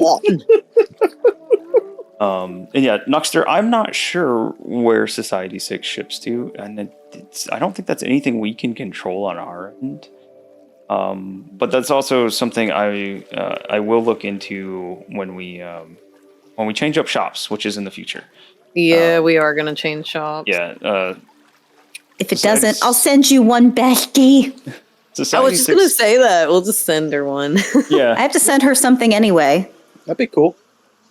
they're cool for like all the different things they offer, but some of the practices that they're doing lately not so great. So we are looking to get away from that on either Fourth Wall or the Stream Element merch site. So it's taking us some time, but We need a moist shirt, too. Yeah, I actually I'd buy am it. plotting other designs too. I haven't started anything yet, but plotting ideas for much. But we're gonna jump back into this. We got Albie talking to the king, King Gollop the 19th. Oh yeah, there was a rolled up little piece of parchment passed to Albert from one of the king's nobles that were sitting here. So we're gonna pick back up right there. Albert, you just had this little goblet of wine given to you with just like a little bit of wine in the bottom and a rolled up piece of parchment in it. You said you took it out with your beak, right? Yes, and then I will kind of slide behind the pillar there and unroll it without anybody seeing. All right. Make a sleight of hand check for me, then. Stressful. Sleight of hand. Ooh, 3. Oh no. That's not good. 3. Does that just mean I see it? Can I distract? Oh wow. Okay. With the disadvantage, he does not see it because he's too busy looking at Maz. The guard up here is the one that was checking, since he was looking your way already with Maz right beside you, but he's focused on Maz. Yes, the power of cute prevails. The power of cute compels you. Prevails. Oh, can that be a T-shirt, please? Please. We're gonna have more shirts than we know what to do with if we made every single shirt. So Maz does not, or sorry, the guard does not see you. The scroll, the little bit of like ripped up parchment that's rolled up like a scroll, it definitely says something, but I just checked your languages and you don't know what it says. Oh. I will. It seems like something that's close to Elvish, but different enough that you can't decipher it. Okay. I will. Well, Maz is rolling around, so I won't show it to him. I guess. I'll kind of bump elbow moist milk. Oh, look at this. Oh shit, what's that? I'll whisper. One of the frogs handed it to me. Are any of the frogs looking at moist milk right now? Doesn't look like it. The one is like dead set focused on Maz. The southern one here looks rather bored. He's now given up all pretense of actually guarding anything, and he's just leaning back against that pillar. It just like eyes heavy, like he's about to fall asleep. The two over this way are very much focused on watching Albie. They're like eyes trained on him. The one up here, he's kind of looking like in the direction of your whole group, but probably wouldn't be able to see where you're at if you're like behind that pillar a little bit. Probably wouldn't be able to see what you're doing right behind that pillar. I'll hold my finger up to my beak and go, shh. So, moist milk isn't going to take it because she doesn't want to, there to be movement seen. So she'll just try to side eye and read it. Is it something that I understand? I believe so, but let me double check. Where'd it go? Yeah, you can read it just fine. In Sylvan, Sylvan is written, "Find Illig, the Baron of Muckstump, at once. The revolution lives." Fine. Oh, Our quest log is updated. The what stump? Muckstump, all one word. MUCKSTUMP. Find Illig.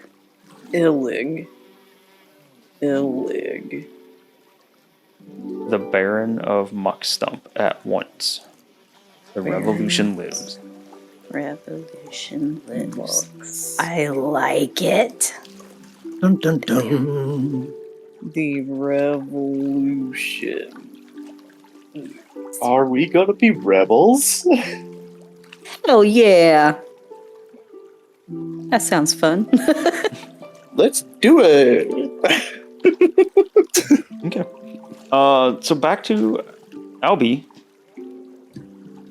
He's asked, how good of allies you were, and if you would assist him with something. And yeah, I think that's where we left off with you. Oh boy. Okay. Oh God, what do I do? Okay. Ask him what he wants. What exactly are you asking of us? We're King Gullop? see. I would like for you maybe visit the lady in the swamp. Return something to her without being seen. No, she only lets members of the Soggy Court talk to her. So first, you'd have to say that not only allies to us here in the court, but that you are indeed members of the Silly Court. Silly Court. The Soggy Court.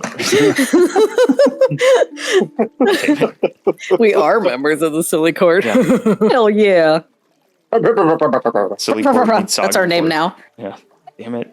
Group name now. Oh, that's actually pretty cool. Can we be members of the Silly Court? Yeah, the Silly Court. That's a We are the Silly Court.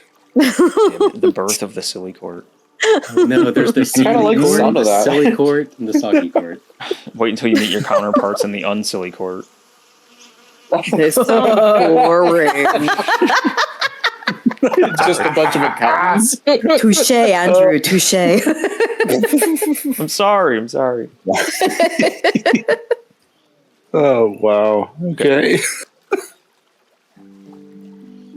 But yeah, he says that you would have to agree to be members of the Soggy Court.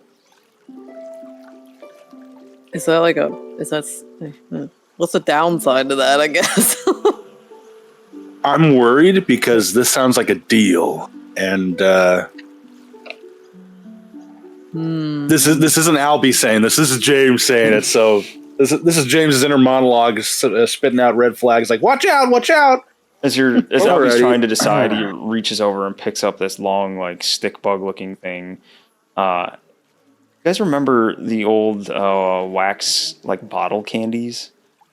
Mm-hmm. Oh, yeah. Ew. Where you, like, twist the top off? Yeah. Speaking of twisting the top off, he twists the head on this thing and until it comes off, and he just tosses it to the side. Then he takes the long, like, kind of, it's a little bit fat-bodied walking stick bug. He tilts it up to his mouth, and he slurps and drains it. Yeah. Oy.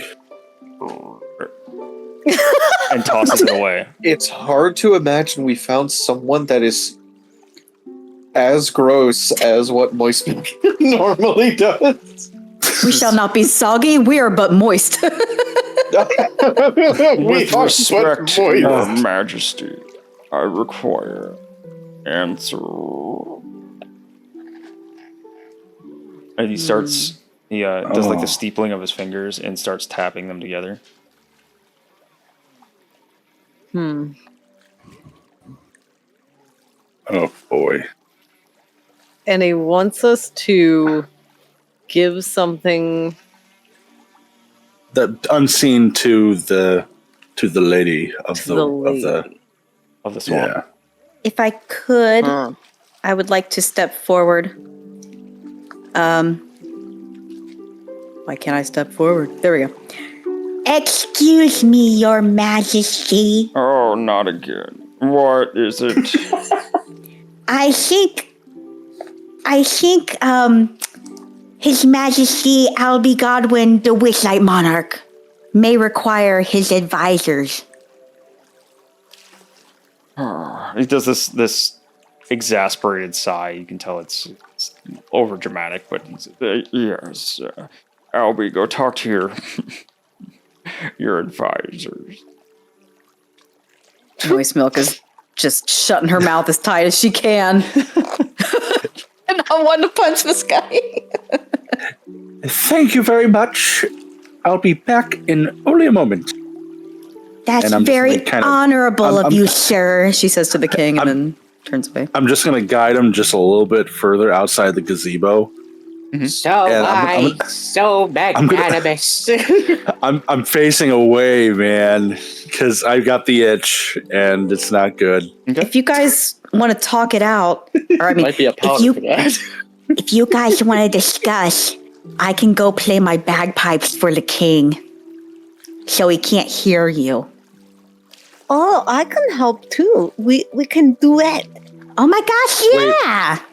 Did Moist Milk share what the note said to Albert? Not yet. Albie doesn't know, but he's just... Yeah. No, Moist Milk at this point is the only one that knows what that note said. Oh, So keep that in mind while you guys are conversing here. Okay, so Maz can read Sylvan too. Shit. I don't want them to hear us. And that frog is very close. Why don't you take the... Nope. Shut up, me. Go ahead. I'll side mouth to Albert. Maj can read that. Oh, okay. I'm gonna go be what I do best. Annoying.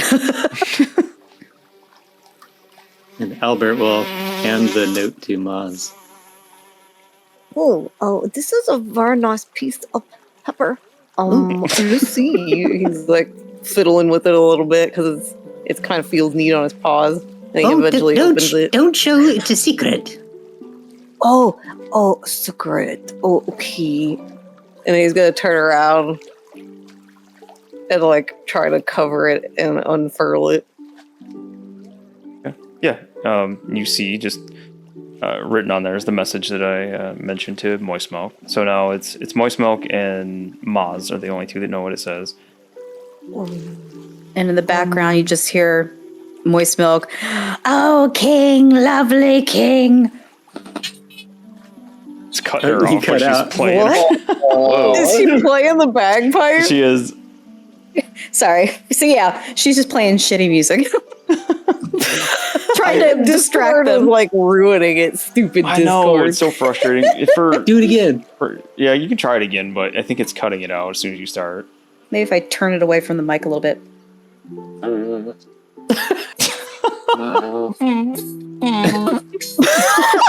It's still cutting out. yeah, it's almost there. It sounds like she's listening to bagpipe music on her phone that's inside of backpack.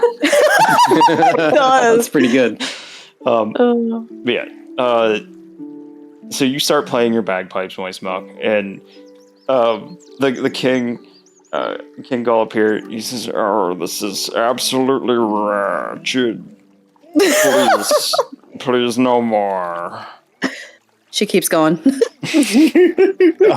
All right, so back at the bridge, Sarah, you feel a tap on the back of your arm, like at the almost at your elbow. You feel a tap.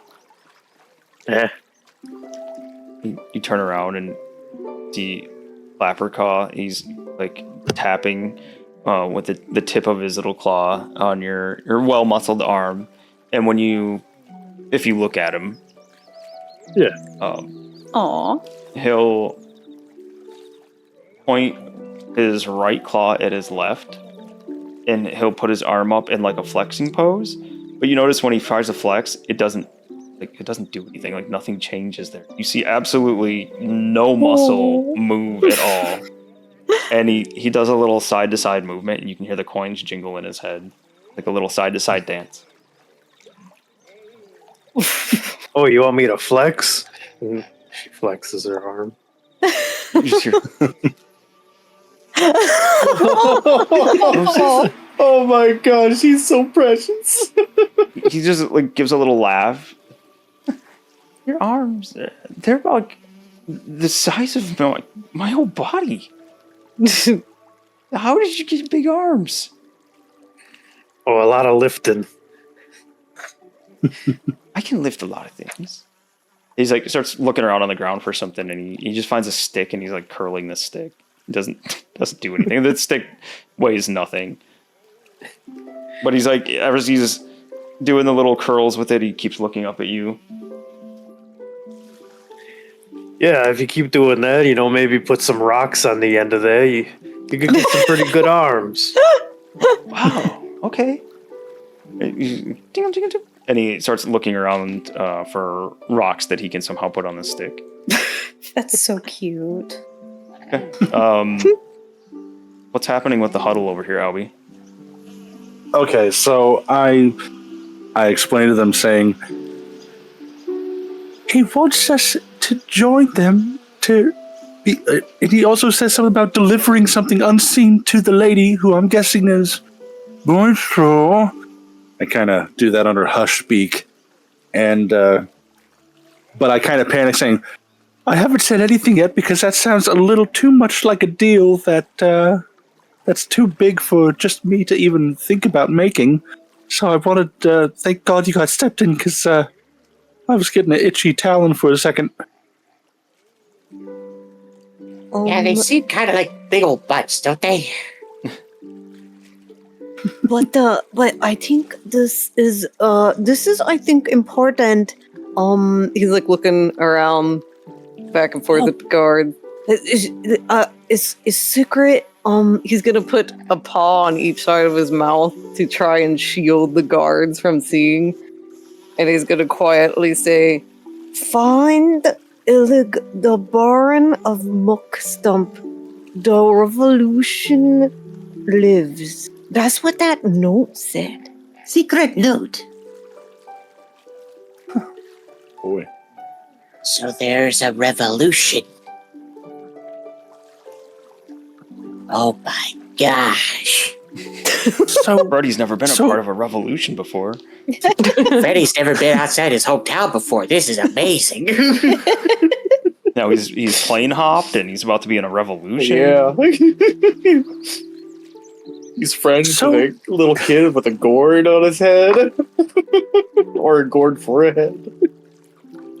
So if I make a deal, do you think anything bad will happen if, the whole revolution thing happens? Anything bad will become of it if it's not finished? If that end of the deal is basically kind of cut down? Well, we don't have to. You could just say we're too busy. We stopped by to say hello and to pay our respects, but we're needed elsewhere. But we'll keep it in mind, and should we change our minds, we'll go back to him. Or the revolution may help if we are in trouble, since they seem to be maybe against this guy. Yeah, we could do that.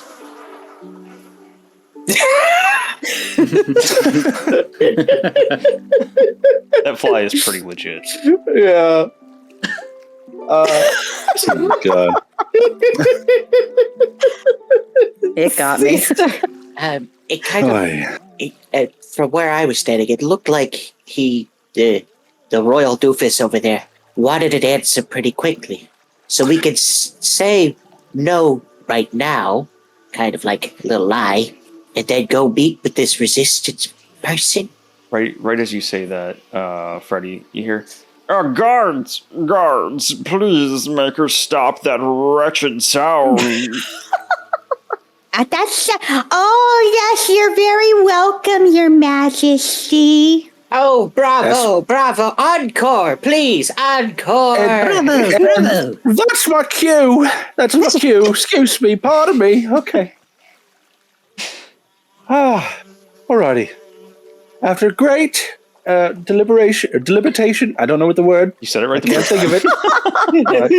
With great deliberation, I'm sorry, but we are far too busy at the moment.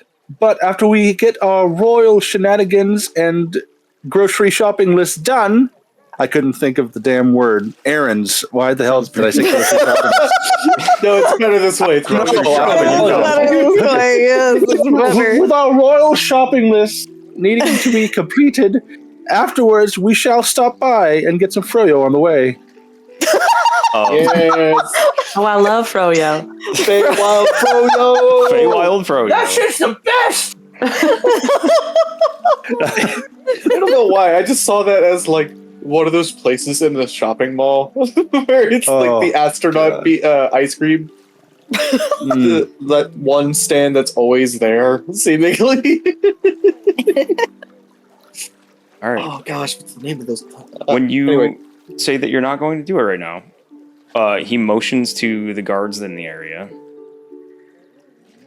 Whoops, I didn't mean to do that.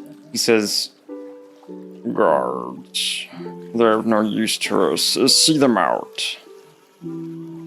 And Albie, the guards, you see the two that were closest to you actually march back to this spot over here. And they take up positions there. They don't want to let anyone by there, from the looks of things. The three are here. Whoops, I mean to.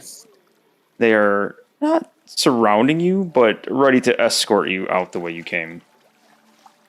I will give a kingly bow and I will say, "Thank you for your time, King Gullop the 19th, as well as His Majesty's cute little pet Snoodle." Mm-hmm. And I shall do a kingly waddle away. A kingly waddle. Yes. While you're saying goodbye, he doesn't even look up from playing with Snoodle. He's now feeding Snoodle some of the disgusting looking bugs on the plate, and he just has the guards walk you out. They don't touch me on the way, do they? As long as you're walking away, no. Okay, good. I'd be a real shame to have some frog fingers tonight. Ferg fingies. My good Ferg finger. On my way out, this very last one, that's right here, I'll just cup my beak a little bit so the other heads don't hear it, and I'll just look to them and say, Yeah, that guy on the end was saying some really nasty things about you. Says you're a real stinker. and then I'll leave. You see it turn the direction that you're talking about there, and just, I'll have you know that I do not stink. I've never stunk a day in my life. It's the natural swampy aroma. Oh, what's that smell? Something stinks over here.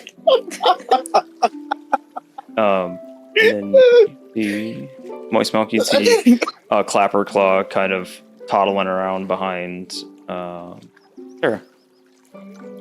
Yeah, I didn't want to leave the little one behind. Mm-hmm.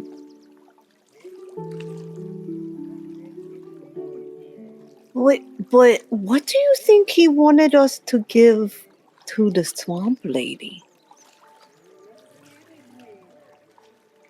Are you asking? I don't know. Are you talking Whoever's to me? listening. Yeah, whoever's listening. Oh. I'm not sure. Sarah, what do you think? I'm not sure either. I think he's a little pompous, so. I would like to ask Clapperclaw, actually, as well. What's his deal?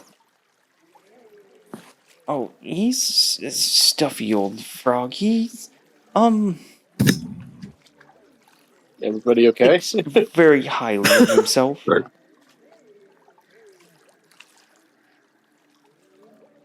He's had that. I think I could see it in his lap. The book.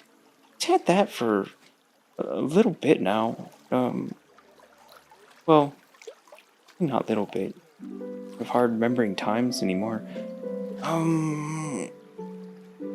Before you guys came, somebody brought it to him. I think it was one of those people from the big scary balloon down there. Trinket, Bauble, and Charm. Trinket, Bauble, and Charm. Trinket. I like that. That sounds like a pawn shop. Little man, do you happen to know who... Illig? Where are my notes? Illig. Do you know who Illig is? I've heard people talk about him, but I don't know which one he is. I'm guessing he's a frog. They have kind of ridiculous titles. Yeah. They're pretty crazy.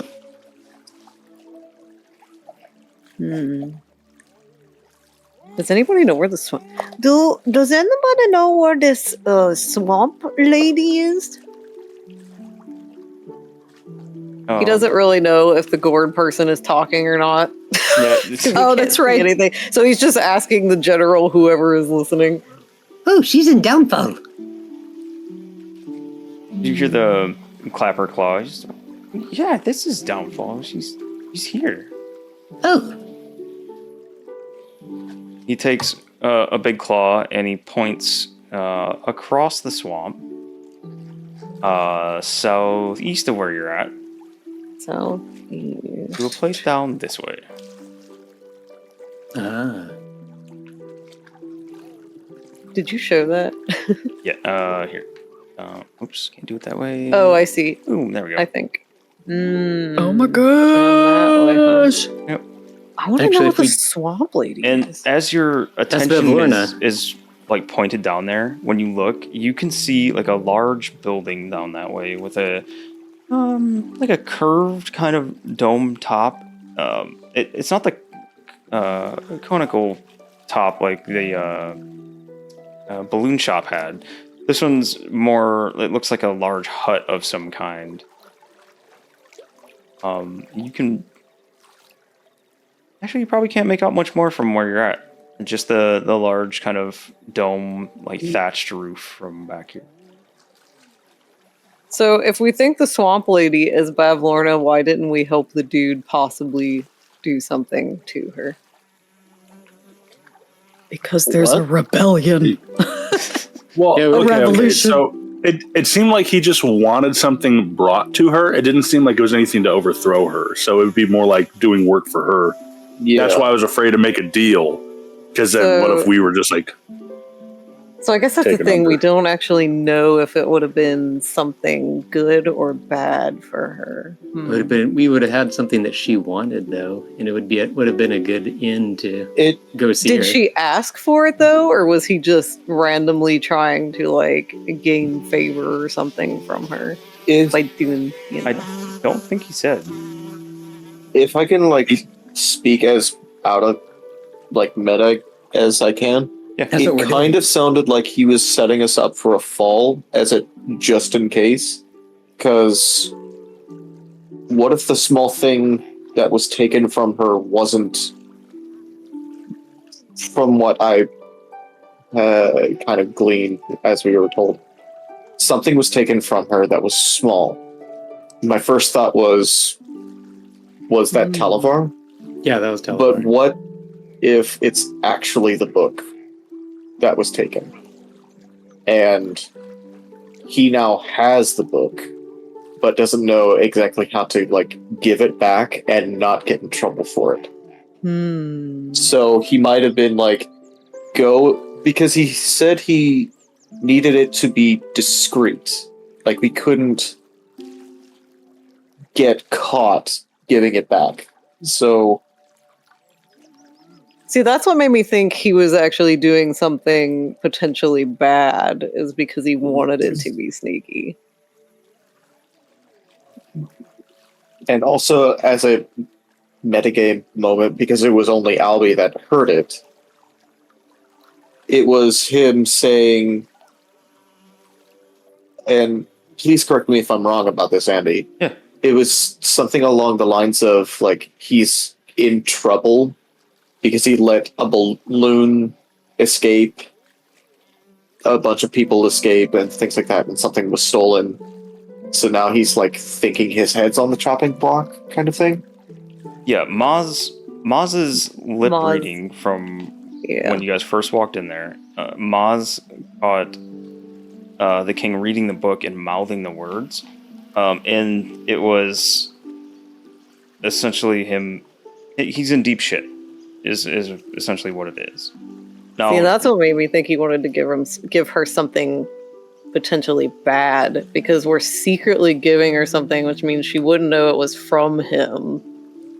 also, I want to point out that nobody asked what was being returned, why it was being returned. I was gonna ask, but I'm not the mom. It was a bit of well, of in player hindsight, panic, I think. player panic, but also hearing that it's like we want to deliver discreetly. So I didn't. I figured they wouldn't say what it was unless we agreed. So that's why I kind of assumed it was the big book of bad blood. Yeah, like I don't know. It could have been something else. I don't know. There's always twists to these games. But I don't know. Yeah. Like every little bone in my body was just screaming that that guy was not trustworthy. I love this shit as a DM. I love when the players get talking like this because it means I can shut up for a minute. And I knew very, like, as soon as it happened that Albie was the Witchlight monarch, that it was going to lead to some fun things like this. So I'm enjoying this greatly. What does that mean? What do you mean by that? Because he's not used to being put into positions like this, and now he's being treated like royalty. And no, Albie's got to figure this shit out. The James panic is my favorite. I'm sorry, James. I love it. Remember from the Goblin campaign, Smojon. That was first off fantastic. First off. Buckle takes the evil, crafty bastard. Yeah. No, wait, Freddie, you have advantage. Oh, you put it on me. Yeah. I just now saw that. Sorry. Yep, no. Rev gave advantage and chat inspiration to. Thank you, Rev. I only just now saw chat. I was on the other screen. This is hard to balance. I don't know how you do it, Andy. Try not to miss things. Go slightly insane. Sound like a frog. How pissed off would everybody be if I just double back saying, you know what, we'll do it. But actually, you know what? Our schedule's cleared up. Let's do it. The schedule. Man. You guys can do what you want. Yeah, I'm just enjoying this.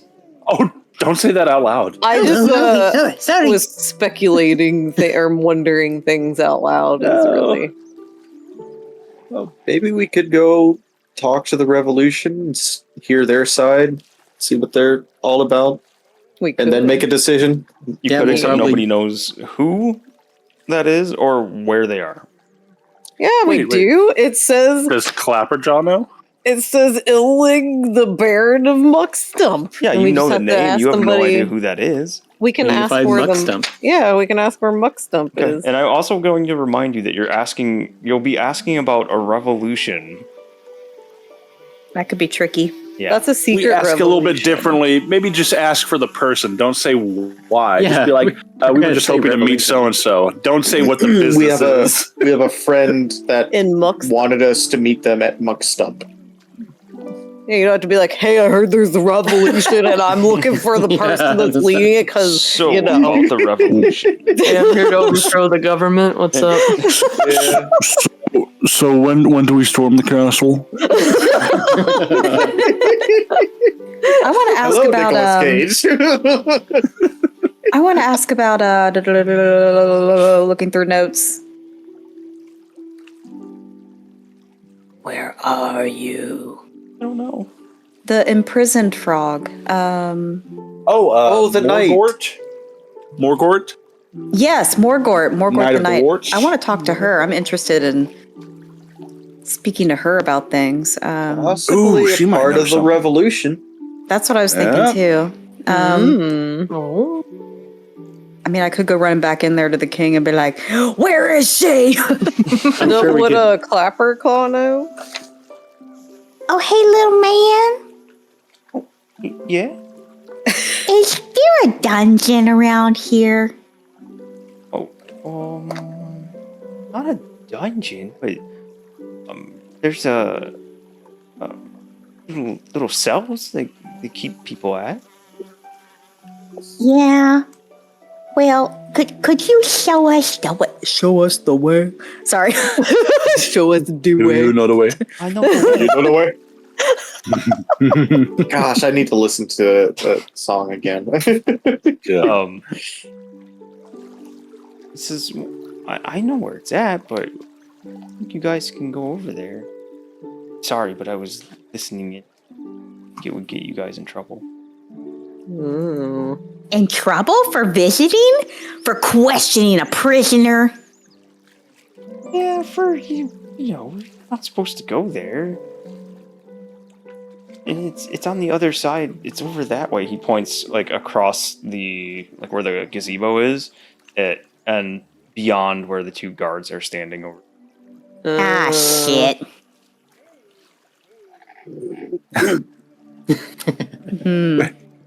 We're gonna have to go back and actually do this, aren't we?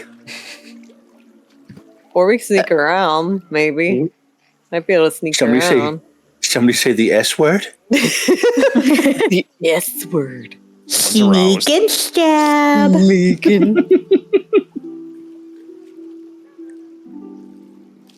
Hey, little man, you want to come with us?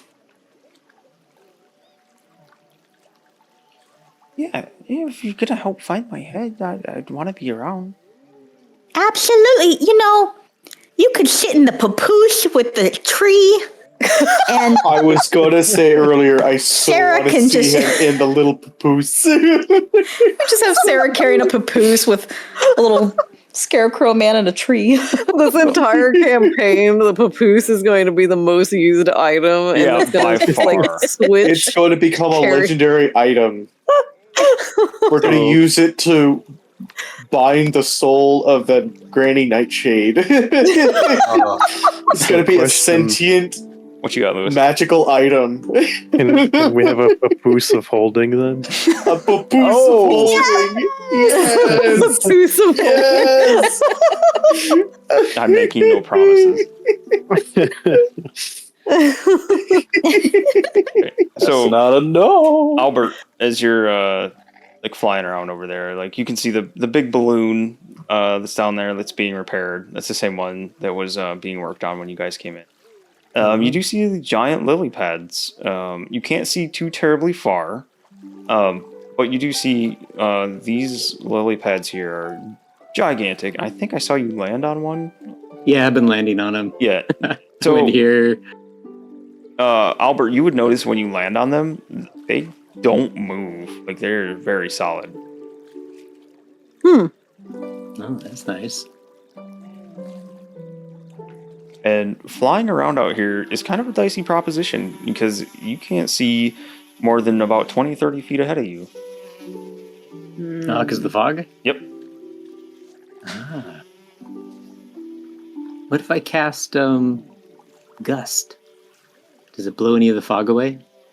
Yeah, it would blow away for a minute, and then, it slowly fills back in. Ah, well, that's handy. Just the soft handy. I said that's handy. Oh, I thought you just said handy. No, handy. Handy. Okay, so what are you guys doing? You talked about a few different things. You talked about going back. You talked about finding Muck Stump. You talked about going back and kind of reigniting that conversation with the king. You have a few different ideas, but what did you guys decide on? What are you doing? I have no strong feeling towards any particular thing. Wherever you guys want to go is perfectly fine with me. You did say it involved stealth, though. That's the one thing that grabbed my attention. So, do we want to try and sneak over to the prisoner thing? Do we want to go for now? Actually, did anybody ask Clapper about Muck Stump yet? No. I wondered if Clapper Not knows Muck anything. Stump, but just asked him about Illig. Okay.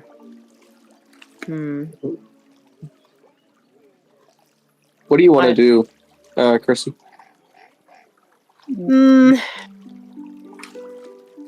I don't know yet. If we want to find out about the revolution stuff, we have to figure out where Muck Stump is. I'm not the best to talk to Clapper Claw, though, because I can't tell what he's saying. Oh, right. So, Wow, that went way over my head.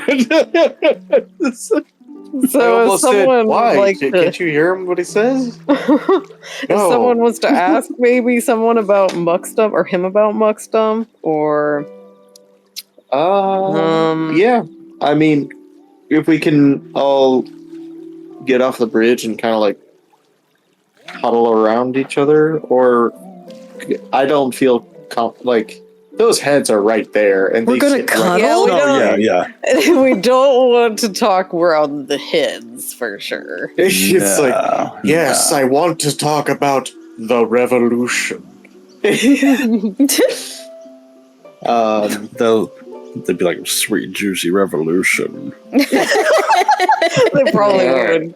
Yeah. Yeah. I can probably, well, unless someone else wants to ask little Clapper Claw about Muckstump. We could also go get his head too. That's true. I honestly thought, like, way back when Mozzarella was searching around on top of the stump, that Andy did say that there was a stag skull. I actually vaguely remember that too. Did you say that, Andy? I don't even know what I said earlier today. Hang on. Let me go check.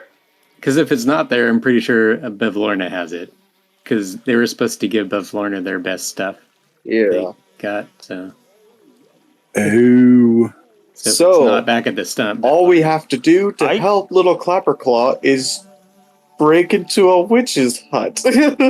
I don't think I did, because I think it was just like a pile of junk in there, and it had you guys roll for things as to what you found. Maybe you said it about something else, and I don't remember what you said it about. It's weird that Matthew's saying that too, though, because I thought you said that about something before too. It's possible. I don't remember what it was.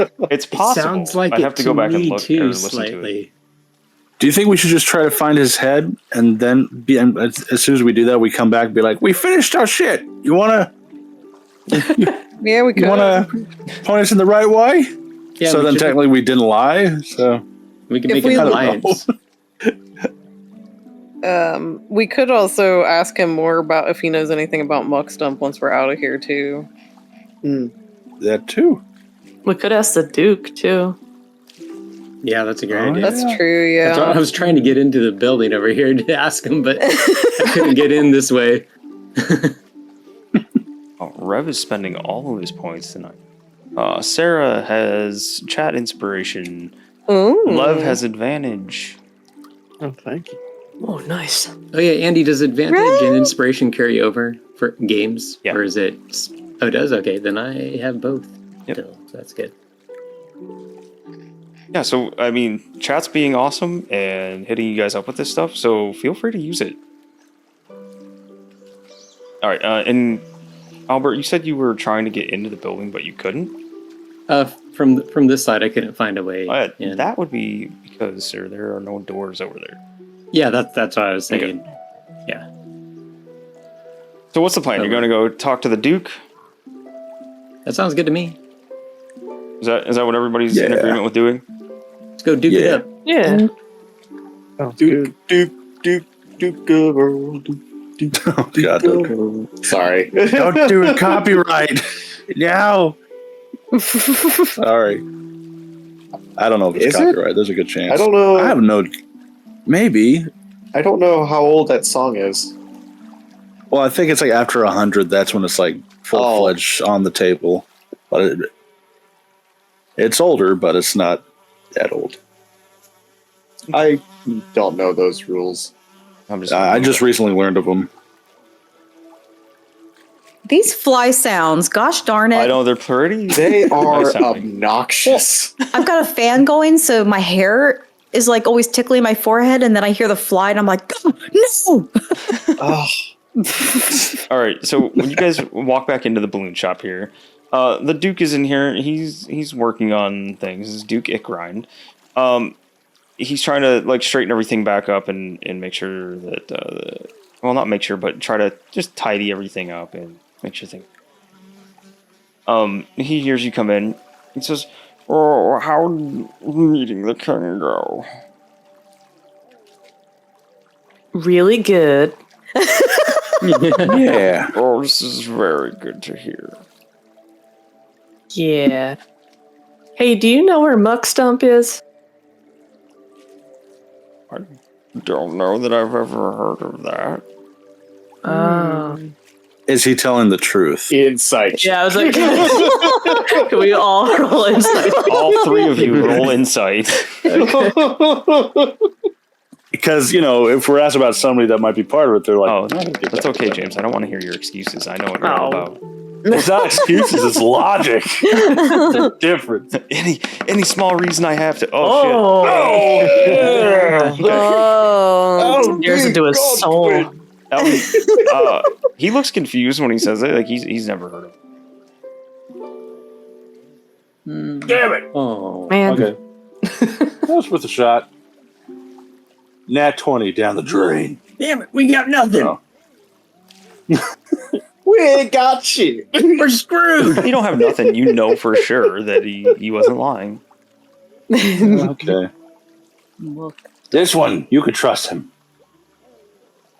All right, so we could either take the king up on his offer and go see Bevlorna, or we could go try to do a stealth mission to talk to the people imprisoned. Is Clapperclaw still with us? Oh, sorry. What? I've never heard of Muck Stump, but what is it you're seeking?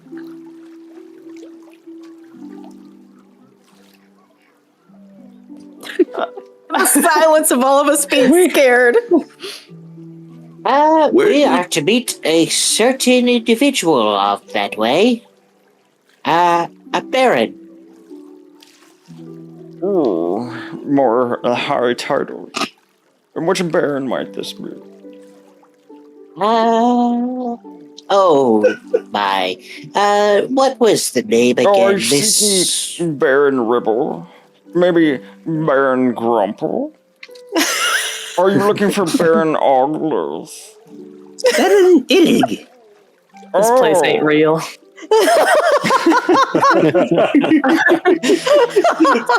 This ain't real. Let's see.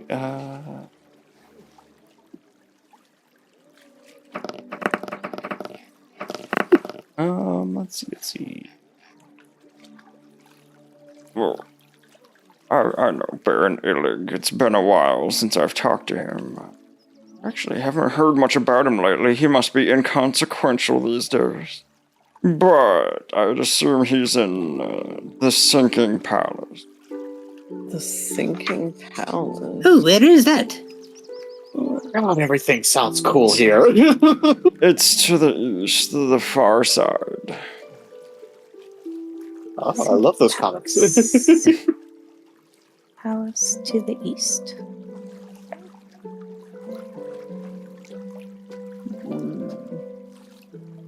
My, sir. You are just so impressive. You've got the brains, you've got the gossip, you've got a balloon shop. Is there anything you can't do? Oh, stop it. My ego can only take so much. Oh, well, I might inflate it a little bit more with a question. Oh, I might pop like a balloon. Oh no! You're. Oh my gosh. I'm loving this so much. I love it. I'm sorry. I'm sorry. Man, why can't the king be like this guy? Oh my gosh! Can this guy just take over? I know, right? Yeah, but like, do you have any interest in being king? Yeah. So would you like to be the 20th? Start a war. Sure, I was passing through the water and some little foot creeper tried to tickle my toes. Do you know what that was? Oh, this disgusting marrows inhabit the water. Steer clear of them. A what? Marrow? The marrow. Oh, the Marrow. Don't you know? I did not, sir. Did we? Again, You are very smart and brilliant. I don't know if I know. He's fanning himself with his webbed hand. Oh, do you need a sip of milk? Oh, that's okay. I don't think it would agree with me. Man, that's what he said last time. I know. I was wondering if Andy would remember that or not. I did not remember. I just went with something. Wait, makes note. Perfect. Frogs do not like dairy. So, does moist milk know what that is? Sorry, which thing? The marrow. Look real fast. I can't do the frog voice like you, Andy. Wow. I don't know how Don't you you do it. know your oceanology? Make just a nature check. Nature. I got your hydrate walrus. Thank you. Hydrate! Everybody drink. You I think don't it's something know. inside bones. So she's just like making mental notes. Oh shit. The insides of bones are tickling feet. If you don't mind, your Dukeness, I actually don't know what a marrow is. Would you please elaborate? Oh, you will stop and listen, and I will elaborate for you. Absolutely, sir. A marrow is a creature in the water.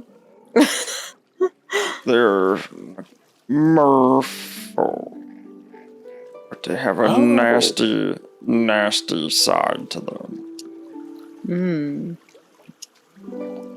That came up in huge letters all the way across the screen. Yes. I'm sorry.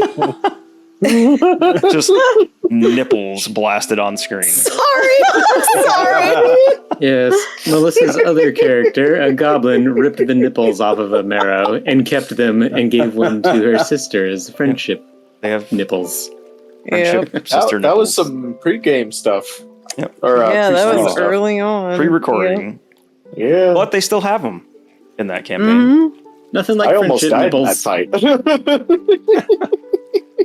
Oy, oy. Yay, death. But yeah, he tells you that they're a kind of merfolk that hang out in the waters around here. Then, sir, do you perhaps have a map of Prismere? Just Prismere? No. It's far too big.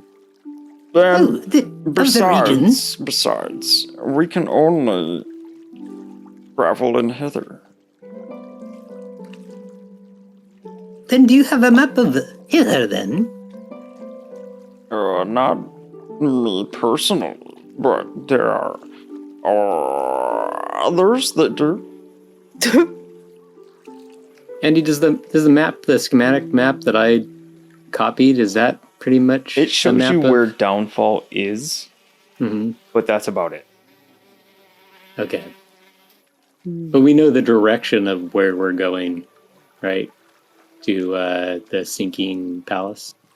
No, it doesn't show specifics. It just shows like Downfall as a whole. It doesn't show. Oh, I know. Oh, I'm saying, but we know like where we're Oh at. yeah, and it's to the how far get eastern sinking. side of Downfall.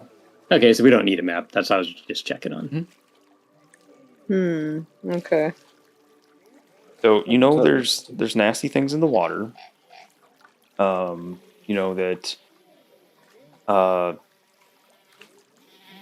sinking palaces on the far side. You also know that the prison area, or the holding cells, whatever, they're east of where the king is at as well. From Clappercaw giving you directions. Double check something before I say it.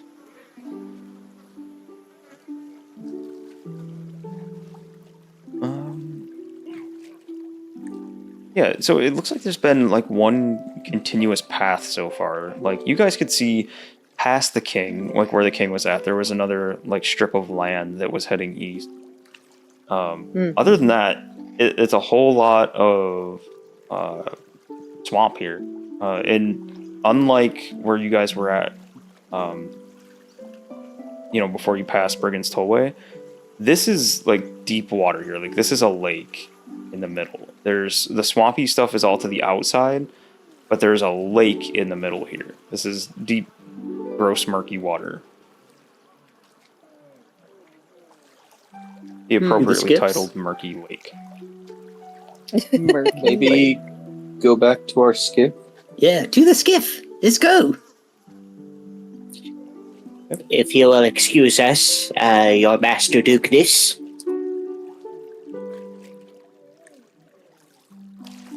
He says, do be careful. If you ask about the marrow, be extra careful in the water. Thank you so much, sir. You're just so charming. And she's going to bow. Welcome. Here. He like leans forward and whispers to you, I would dreadfully hate to have anything happen to you. So be careful on the water. They won't mess with us. They despise our kind and the way we taste, I think. Oh my God, that's so rude of them to despise you. Oh, I know. But it does benefit us, and we can go on the lake freely. You guys should be very careful. So I shouldn't try to punch him in the face for you. He just laughs. By all means, if you want to punch one in the face, you may, but there are untold amounts of them in the water. Oh my gosh. That's so helpful to know. Thank you. If I get the opportunity to punch one, I will be thinking of you, Sir Duke. My heart is bursting. I know, mine too, right? You take care. Thank you. You too, sir. And if you need anything, you let me know. Oh, I will. Thank you again for all of your help. I suddenly feel more nervous about the time Mozzarella was dancing across the rocks. I know. Well, the only one that really noticed was Moist Milk. And that was when she was in the dark and on her own. Well, and away Sarah from the saw group. it. Yeah, Sarah that's saw true. it too. Yeah, Yeah. Sarah saw a blue scaled hand, like claw reaching out. Yeah, the water pervert. We need to get What's that, nipples Louis? in every game. I said it happened on the last stone. Yeah. Yeah.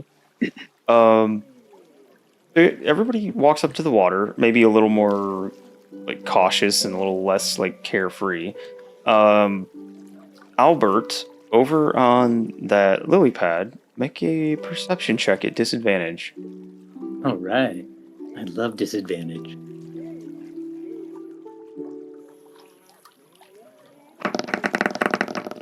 Yeah, 2. Okay. You don't see. You don't see the thing. You don't see the thing. I am readying a firebolt for whatever comes up when people are walking across the rocks. If you had gotten that in ahead of time, maybe. That's what I wanted to say before. Sorry. But over there on your lily pad, you feel the bottom of your lily pad. Again, this feels very solid, but you feel something hit the bottom of your lily pad and rock the whole thing side to side. Oh, shit. Well, I wasn't readying it for me, so. Albert! Whatever hit this is definitely large. Then I'll fly straight up if I have time, but if not, let me know. So when it hits and rocks your lily pad, make either an athletics or acrobatics check to stay on it. All right, what do I have better? You can do it. Oh, God, Flies are the buzzing fly. Anticipating your imminent demise. Acrobatics.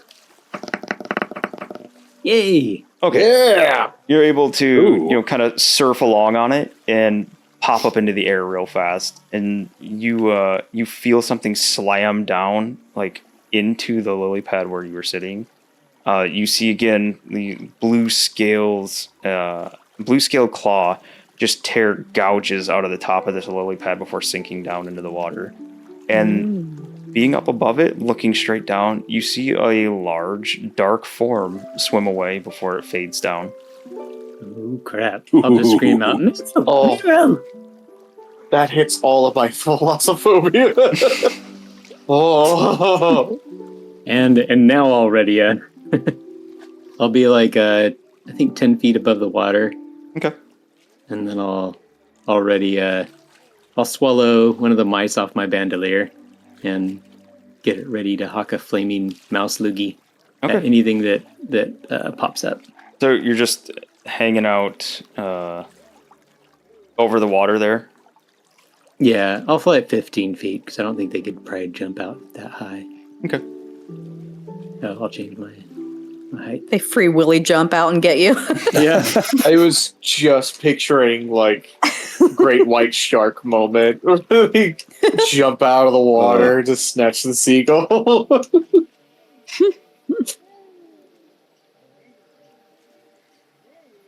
Is a clapper claw coming with us? He's behind you guys. I just haven't moved him. Okay. He's in the papoose. Oh yeah, is he in the papoose? Did we tuck him in? I guess that's no. a He's clap- not in the papoose. If you guys had tried to put him in the papoose, he would tell you that he wants to walk. That he enjoys traveling around. Cool. Okay. Okay. Going back here. You said you're 15 feet up in the air? Yeah. And actually, could I prepare a different spell? Could I prepare Gust? Because then I could push them away. Sure. Andy. What is Albert's AC? Oh no. It's 15. Okay. Out of the water. No. You guys that would be looking on over here see what looks like a spear with a kind of wickedly barbed point come sailing out of the water. Oh my god. With a little rope trailing behind it. No. No. I love it. No. No, I'm getting flashbacks to the Goblin campaign. Yeah. No. Yep. So, Albert, this thing hits you. It hits, I'll say it hits one of your legs dangling down while you're flapping around. It bites into your leg, and now you are attached to a harpoon. Oh no. No. No. He didn't take any damage? That's what happened to Nick. He will. Just a second, I'm looking. No. I heard Garen scream in the other room, but Discord cut him out. Oh no. No! No. Albert, you take 11 damage my God. from the harpoon. What? Oh no. Oh. Guess what that means. And are you down? You have one Oh hit. no. I went. No. I only No. Oh, Oh god! No. What do we do? Albert, I need you to make a strength. Let's see. Yes, that's great. I'm so strong. A contested strength check for me. Swole bird!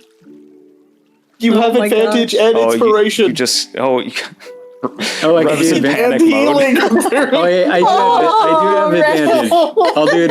I'll have my advantage. Okay.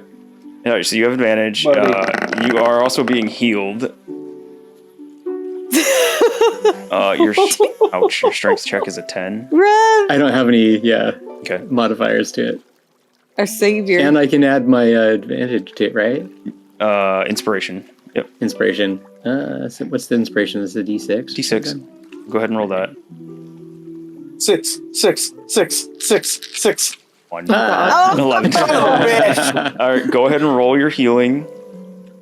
My healing. Oh, I got healed. Yep. Yeah, Rev. Rev's Our dumping Thank savior, you, everything. Rev. Thank you. What do I roll for that? I believe it's a... Hey, let me check real fast. I don't Thank think you, we've had to Rev. use it yet, so I don't even remember what it is anymore. 1 point. It is 2d4 plus 2. All right. Oh, it's like a healing potion. Yep. Oh, hell Can yeah. I healing word or anything? Oh no, this is gonna go off before anybody else gets to do anything. So 2d4 Yay. plus 2. yeah, so he heals for 6. And then we're going to see what the contested strength check is.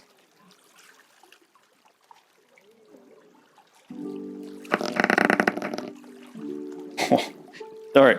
So, Albert, you put up a fight, but whatever is on the other end of this is just pulling. You're flapping your little wings as hard as they can. You don't even see what's pulling you at this point. This cord is still cutting off Garrett. You're still screaming. Yeah. You're being pulled down into the water, a little bit at a time, or towards the water rather. As you get, we're gonna move you here. As you get here, being pulled towards the water, you give one last little frantic flap of your wings. Your feet touch the water, and Albert disappears under the waves. Just bubbles, gurgle, gurgle. No! Yes! I love it. Where the hell's the rock boy at? Yeah, I was just gonna say, Mozzarella's gonna call for the rock boy. Earn your keep, not just as a step. Where is the rock boy? Cool, guys. We'll see what happens with Albert next week.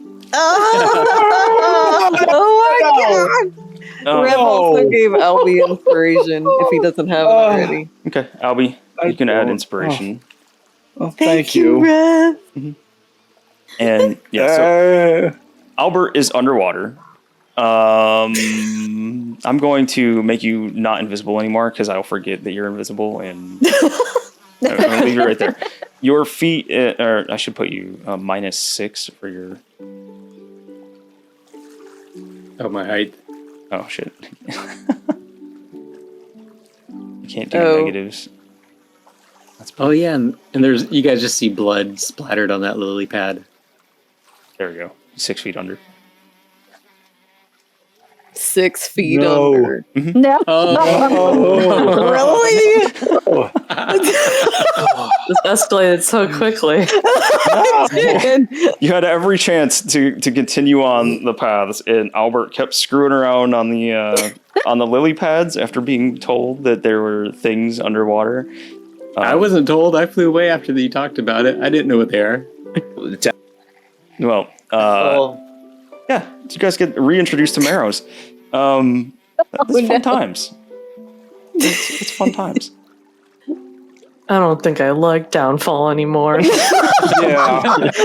Where's Bastelka when you need her? It went from cute frogs and scarecrows to severed heads and crazy water monsters.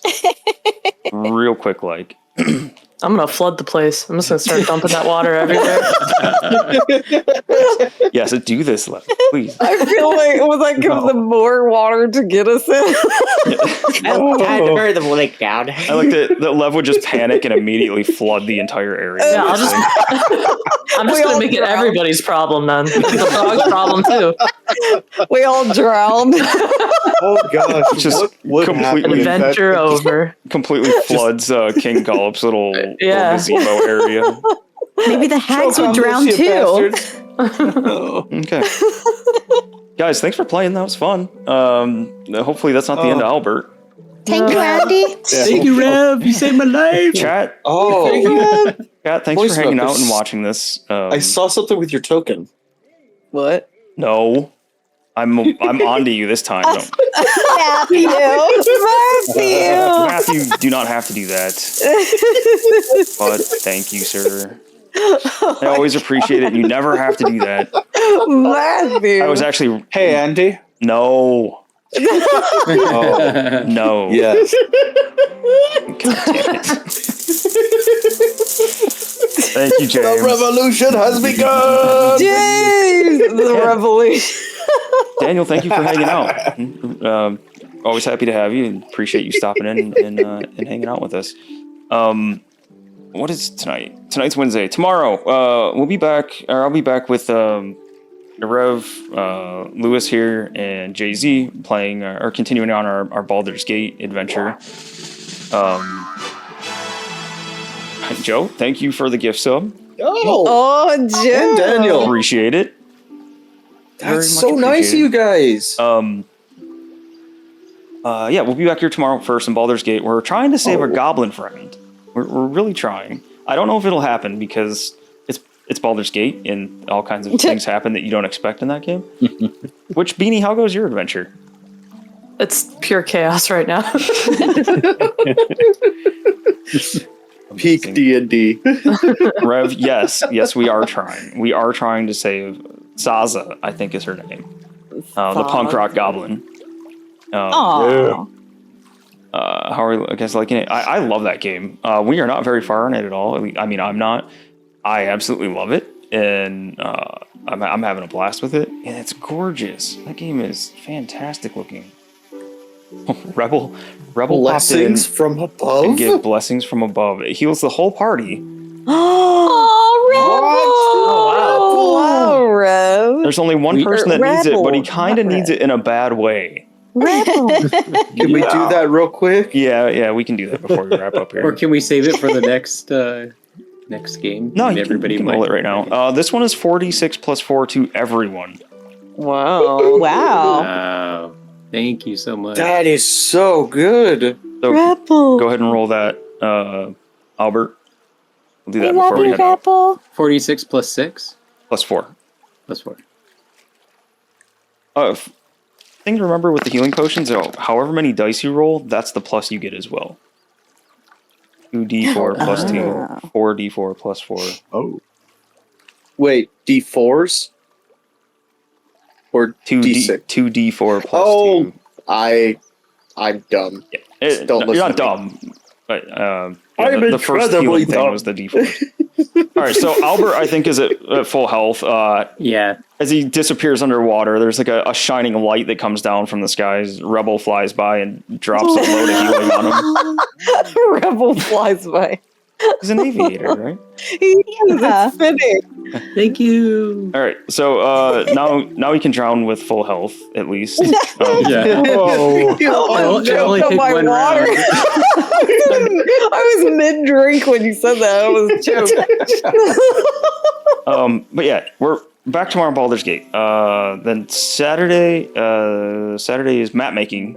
I'll be probably working on something for this that they're gonna need soonish. So if you guys want to stop by and see some Dungeon Alchemist map making, I'd love to have you back and hang out. That'll be at 7:30. And then Monday is when everyone should definitely come back by. As we wrap up the Pathfinder 2 beginner box adventure with Rev, Nikki Nerds Out, Fusca, and So Very Twisted. That should be our last little session of that. It's been super fun. But yeah, we're right at the end of it. They have a little boss encounter or 3 lined up, and we're gonna see how they do. And they leveled up at the end of last session, so they get to go through the very tail end of this Pathfinder beginner box at level 2. I have no idea what they're. Oh yeah, all right, these guys. I couldn't remember what it was. The command. I was trying to remember it. PF players. That's what it was. Crap. PF It doesn't. Did it work though? It didn't look like it worked. It didn't work. And I was trying to get the hype train going. Oh, there it goes. I got it. All right. But yeah, all those lovely people have given me, this will be 6 Monday nights worth of their time to go through the beginner box. And if you're not already following them, you should. They're all 5th edition D&D DMs.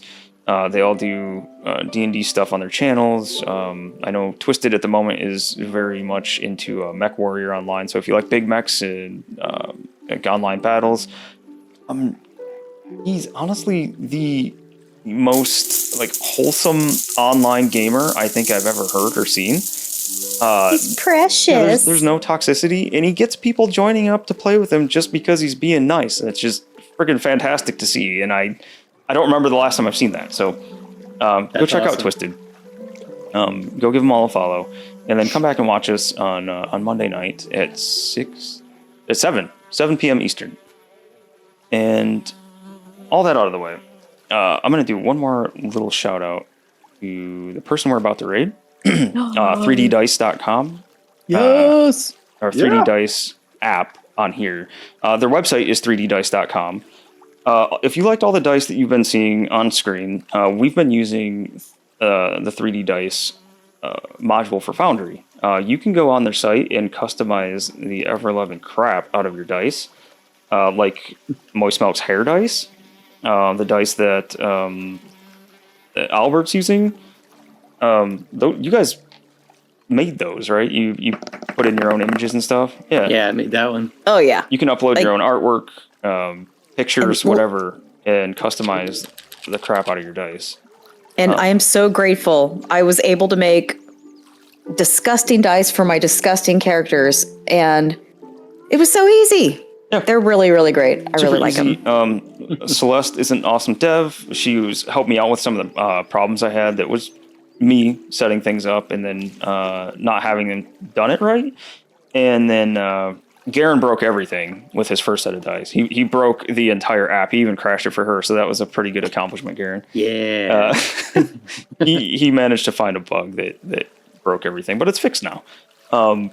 But we love their stuff. Love using it. If you can go on there and look around at all their stuff, you can go and look at all of the different dice for all the different systems. It's not D&D specific. It's not even Pathfinder specific. They have Call of Cthulhu dice on there. They have I'm trying to think everything, but of course I'm drawing a blank. The Fallout dice. I think stuff for Dishonored.